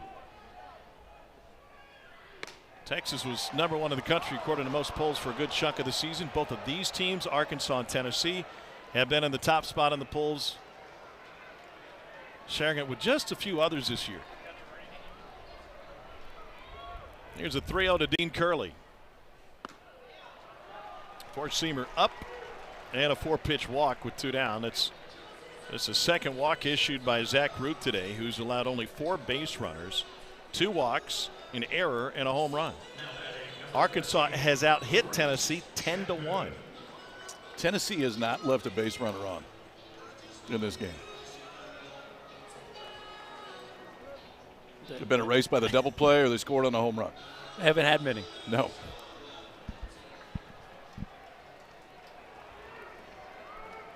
Reese Chapman 0 for 2 with a ground out and a strikeout. And a breaking ball hit to left field. Charging to make the catch is Davallone. Now runs, no hits, a walk, and 1 man left on. Time to stretch in Fayetteville. They're calling Root, and he's got Arkansas in a big advantage.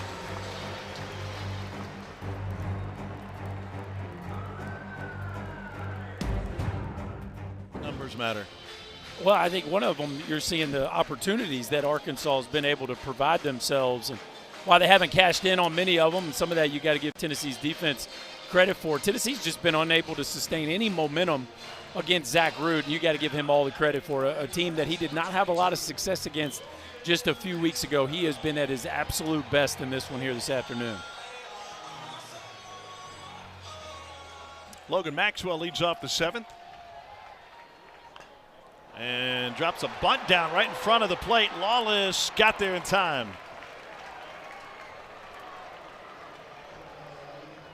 One down. Pretty good actions by the freshman back there. This is his 21st start, so it's not like he's thrown into something that he hasn't done at least a fair amount this year, but that's the one you want to call your pitcher off. The only chance that they have to make that play is bare hand by Lawless, clear the base runner, 1 pitch, 1 out here in the 7th. Here's Ryder Helfrich, connected for a 2-run home run in the 5th inning. He was also hit by a pitch in the 3rd.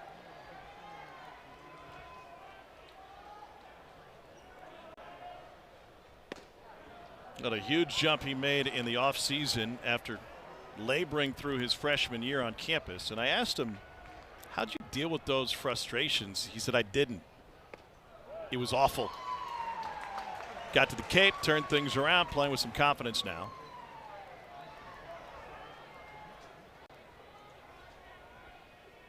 Fouls one back. He played for the Ugly Eagles at Clayton Valley Charter High School.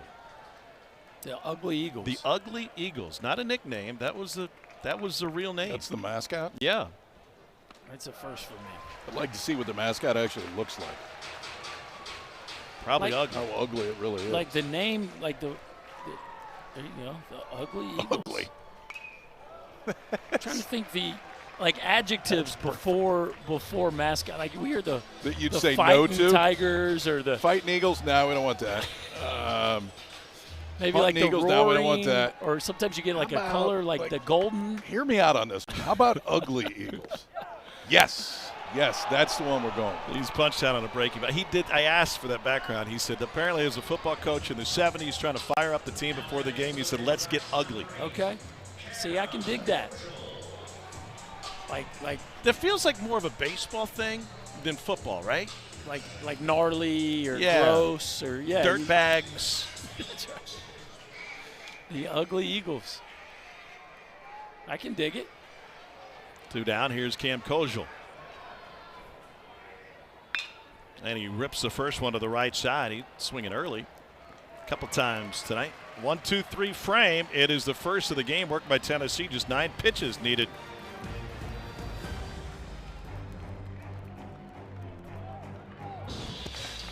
pretty good day for the left-hander today. In fact, an outstanding day. Zach Root gave up just one hit. It was a 2-run home run. And coming off his most recent outing against Tennessee, which wasn't great, today was very different.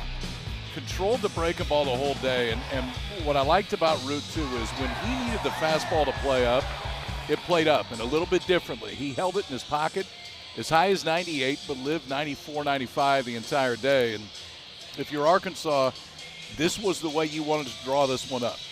Root, give us 6 or 7, hand the ball to Gackle, and ultimately let him finish it off. It is a mid to upper 90s fastball, a big-time breaking ball, and big-time stuff for the guy that they thought was going to be a starter for him. Since the move to the bullpen, Gackle has gotten better. So he's looking for a 2-inning save, with Tennessee sending Levi Clark to the plate, the 7-hole hitter.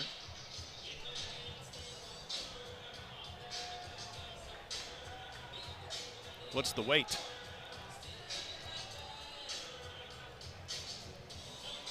Levi Clark is 0 for 2. A performance by Root on 92 pitches. Gackle pitched on Sunday night, Game 6 of the regional, followed Gage Wood. Those two combined to strike out 20 without a walk. In fact, those two went to only one 3-ball count. In Arkansas history, there had been 14 games with 18 Ks or more, but never before without a walk. Matt Jones with the research on that one. Here's the 0-1. Nice way to draw up a regional final. Yeah. How about we go punch out 20 and don't walk anybody? What's interesting is Root to Gackle is exactly what they did the first 2 times these teams met.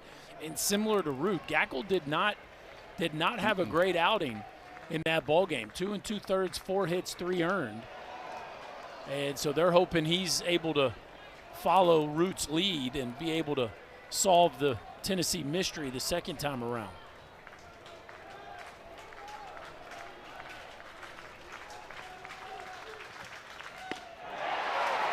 I'm looking at 97.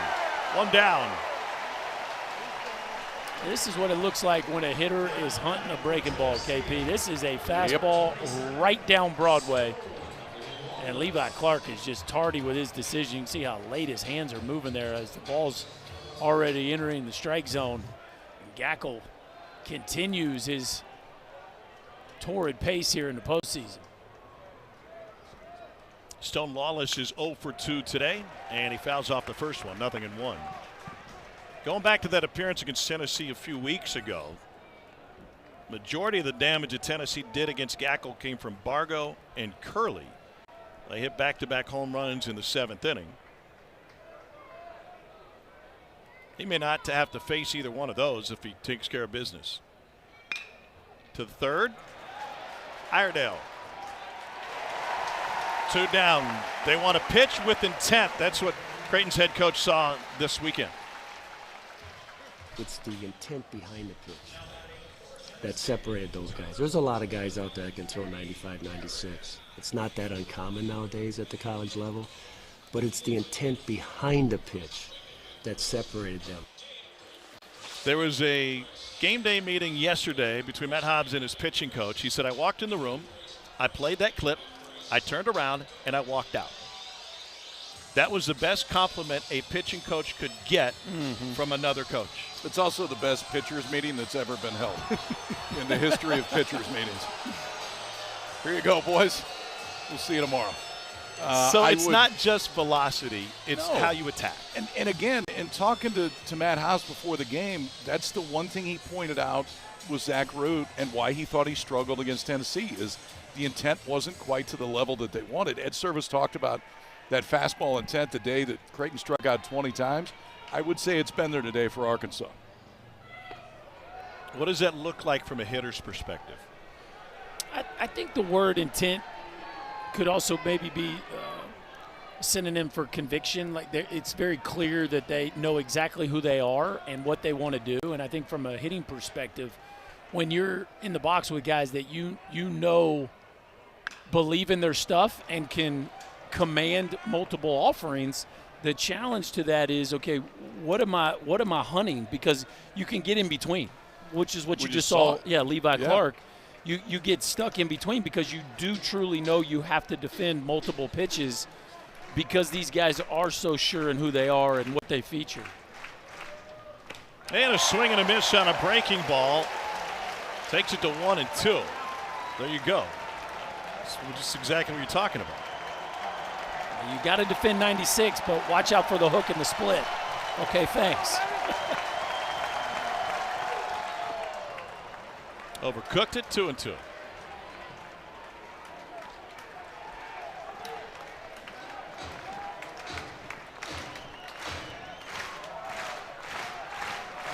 $10,205 in the building today.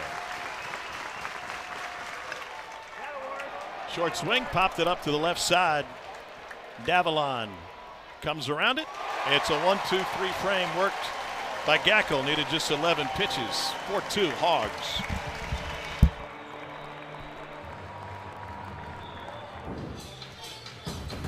The NCAA Baseball Super Regionals are presented by Capital One.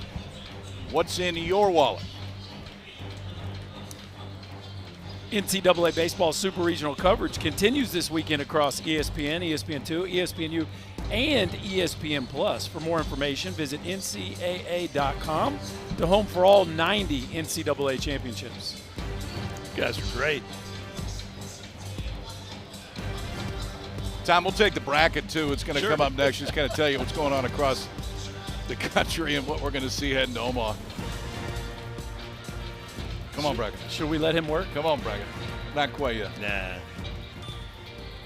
Tennessee goes back to the bullpen. Tanner Franklin, hard throwing right-hander on to try to get the final 3 outs of this inning, see if the offense can come back. I do think, too, some of this is making sure that you still got Arvidsson ready to go for the balance of this weekend.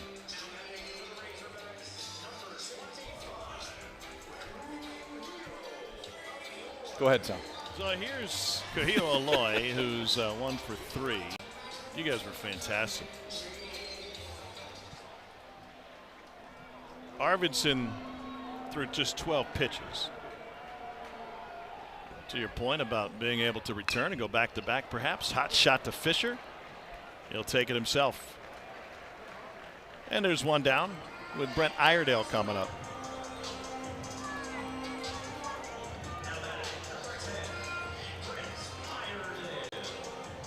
Peeking ahead to the Tennessee ninth, it'll be the top of the order, Keelan, Fisher, and Ensley.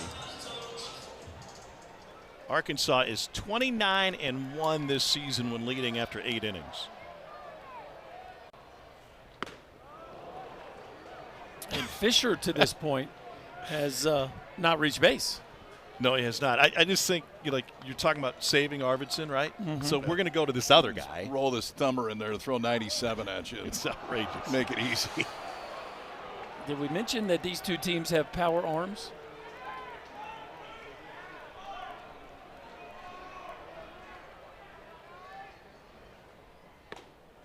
Just off the plate with 99.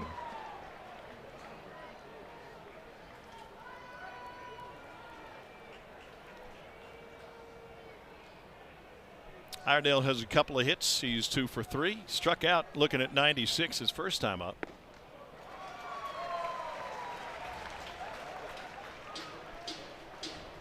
Tennessee is 1-12 when trailing after 8 innings. That Tennessee win came on April 13th at Ole Miss. That's when Liam Doyle and Andrew Fisher returned to their former team. That was a very emotional series in Oxford.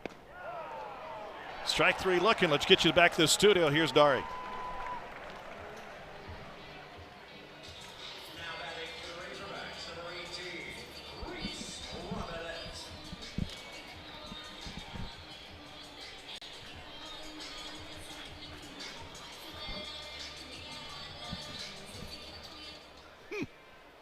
Well, when the ballpark is named after Jackie Robinson, sometimes you got to play like Jackie Robinson.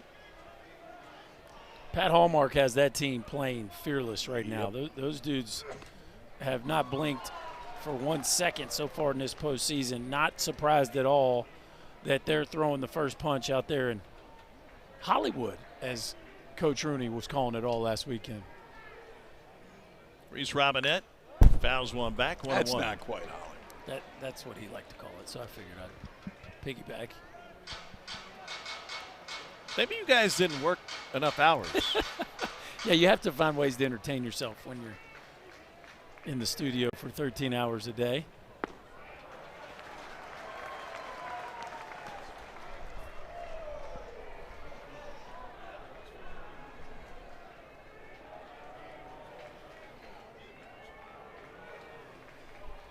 Here's the 2-1 to Robinette. And up the middle off the glove, and a shuffle to finish it off. So we go to the 9th inning. Top third of the order due up for Tennessee, including that man, Andrew Fisher, third in the country in home runs. Volunteers trail by 2.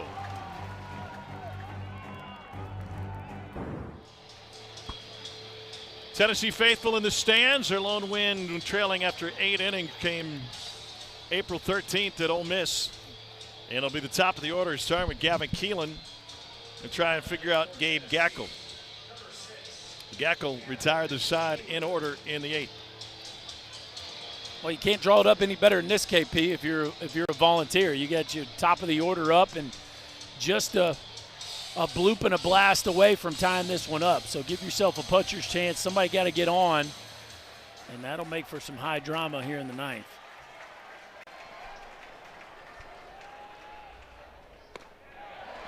First pitch, 96-mile-an-hour fastball, misses low and away. 1-0 to Gavin Keelan.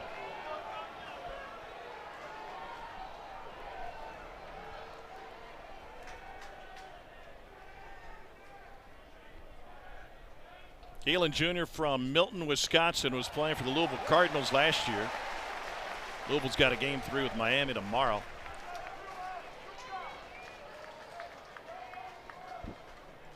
Nine for 19 last weekend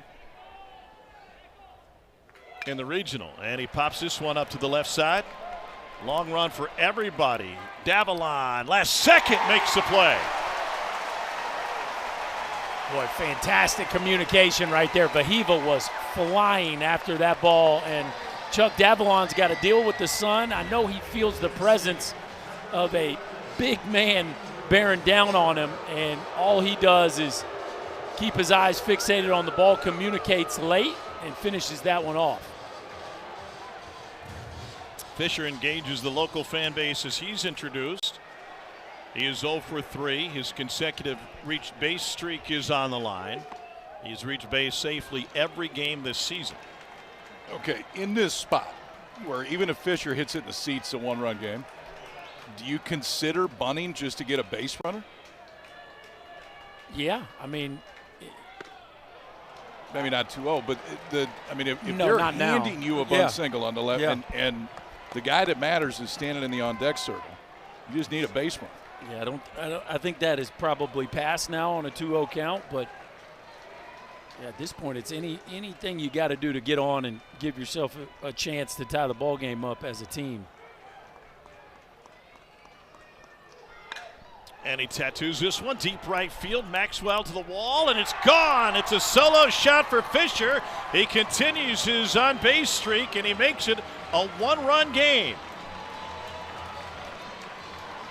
That thing got out in a hurry. You could just do that, KP. We probably shouldn't bunt.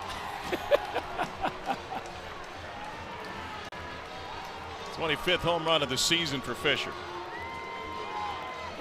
They're trying to throw that fastball up, and they've had a couple swings and misses from Fisher today. At least Zach Root was able to get a few swings and misses, and Gackel's trying to climb the ladder, and Andrew Fisher with a rocket out to right. And well, you don't need a bloop and a blast now. You just need one more blast, and this thing's all tied up.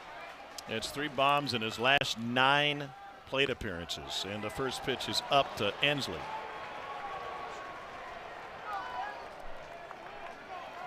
Ensley, who's 0 for 3, couple of strikeouts and a fly out to deep right field.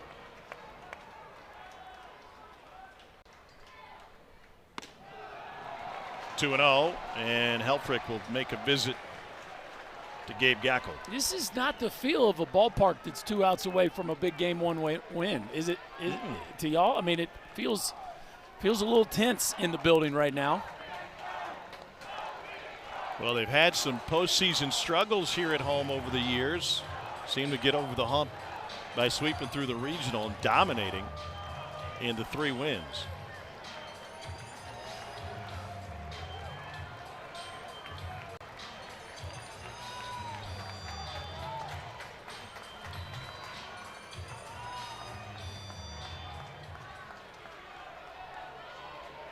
Think there might be some nerves in the building? It is oddly quiet in here right now for a team with a lead.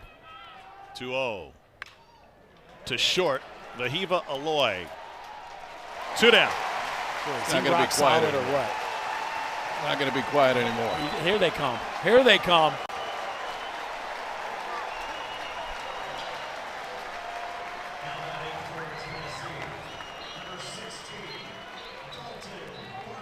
Dalton Bargo has reached base once. That was on an error in the 5th inning. And he's Tennessee's last chance. Keep in mind, they have the SEC Pitcher of the Year slated to start tomorrow in this best-of-3 series. Liam Doyle pitched out of the bullpen on Monday, not available tonight.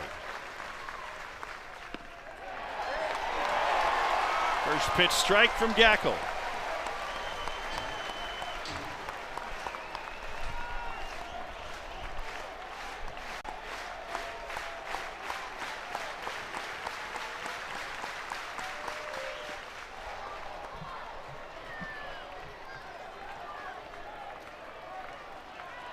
Bargo has 14 home runs in the season. One of them came against Gackle in that appearance 3 weeks ago. It was the first of back-to-back, Bargo and then Curley. And Curley's the man on deck.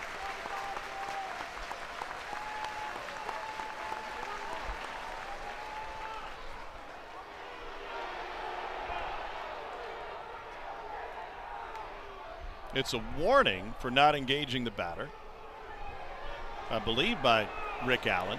And Tony Vitello probably once asked why it wasn't an automatic ball.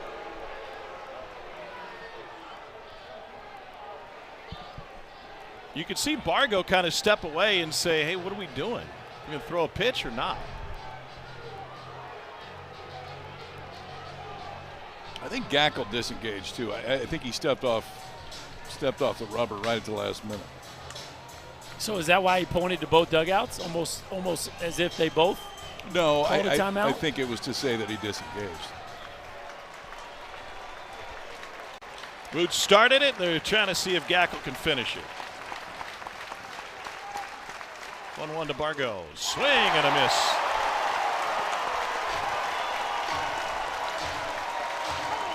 And the Volunteers down to their last strike.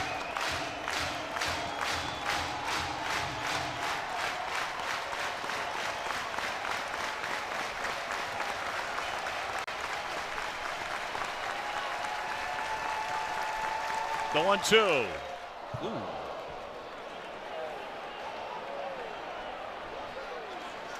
What's your euchre impersonation? There it is, KP. Just a bit outside. Hit the bull.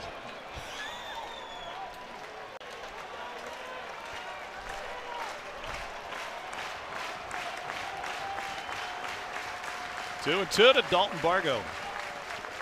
Swing and a miss, and Arkansas takes game 1. Lute and Gackle combined to hold Tennessee to just 2 hits and a 1-run victory.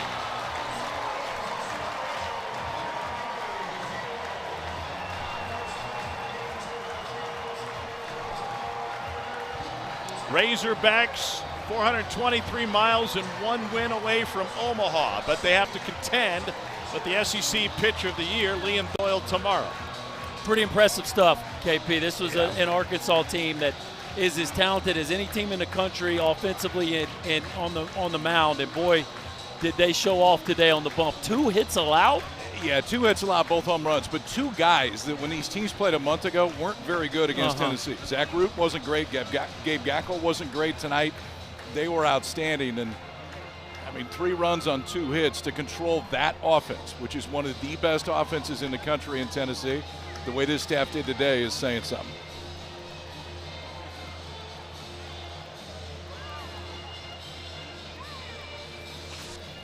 So here's a look at the bracket. UTSA and UCLA underway right now in Westwood.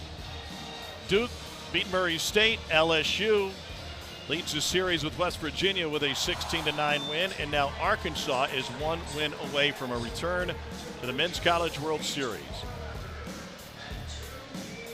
Tomorrow, 3 Eastern, 2 Central, as the Hogs will try to sweep Tennessee. But once again, They've got one of the best pitchers, if not the best pitcher in the game to contend with.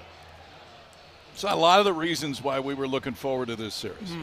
The home run played a difference we thought that it would. You've got elite arm against elite arm, elite bullpen against elite bullpen, and ultimately it's one swing, one pitch that's the difference today.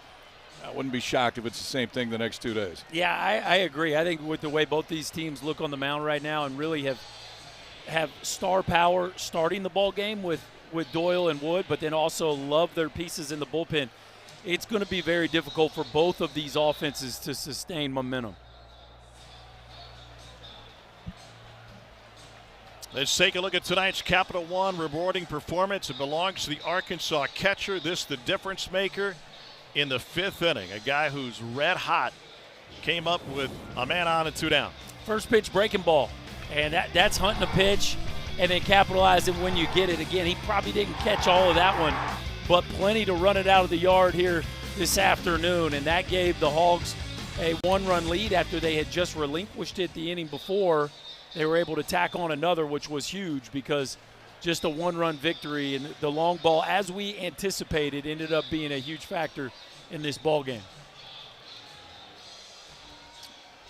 It's a Tennessee team that was really fired up at different points today. The home crowd certainly didn't disappoint. This is a tough place to win. Arkansas has set a school record for wins here at this ballpark. They're now 36-4 here at Baum-Walker Stadium, in a ballpark that celebrates its 30th anniversary this year. What does Tennessee need to do tomorrow to even the series? Well, they need to get a great start from Liam Doyle. I don't think the formula for Tennessee to win this series includes Liam Doyle not being at his best, right? I think Tennessee needs that first and foremost. And then they're going to have to figure out a way to build some momentum. This Arkansas pitching staff, they're not walking anybody, and it's premium stuff. So you got to be able to stack quality at bats, and you can't expect them to give it to you. They don't walk people, they don't make errors. No, I mean, Tennessee had 4 base runners today. One was an error, one was a walk, the other 2 were home runs. So you got to figure out a way to get some more guys on base.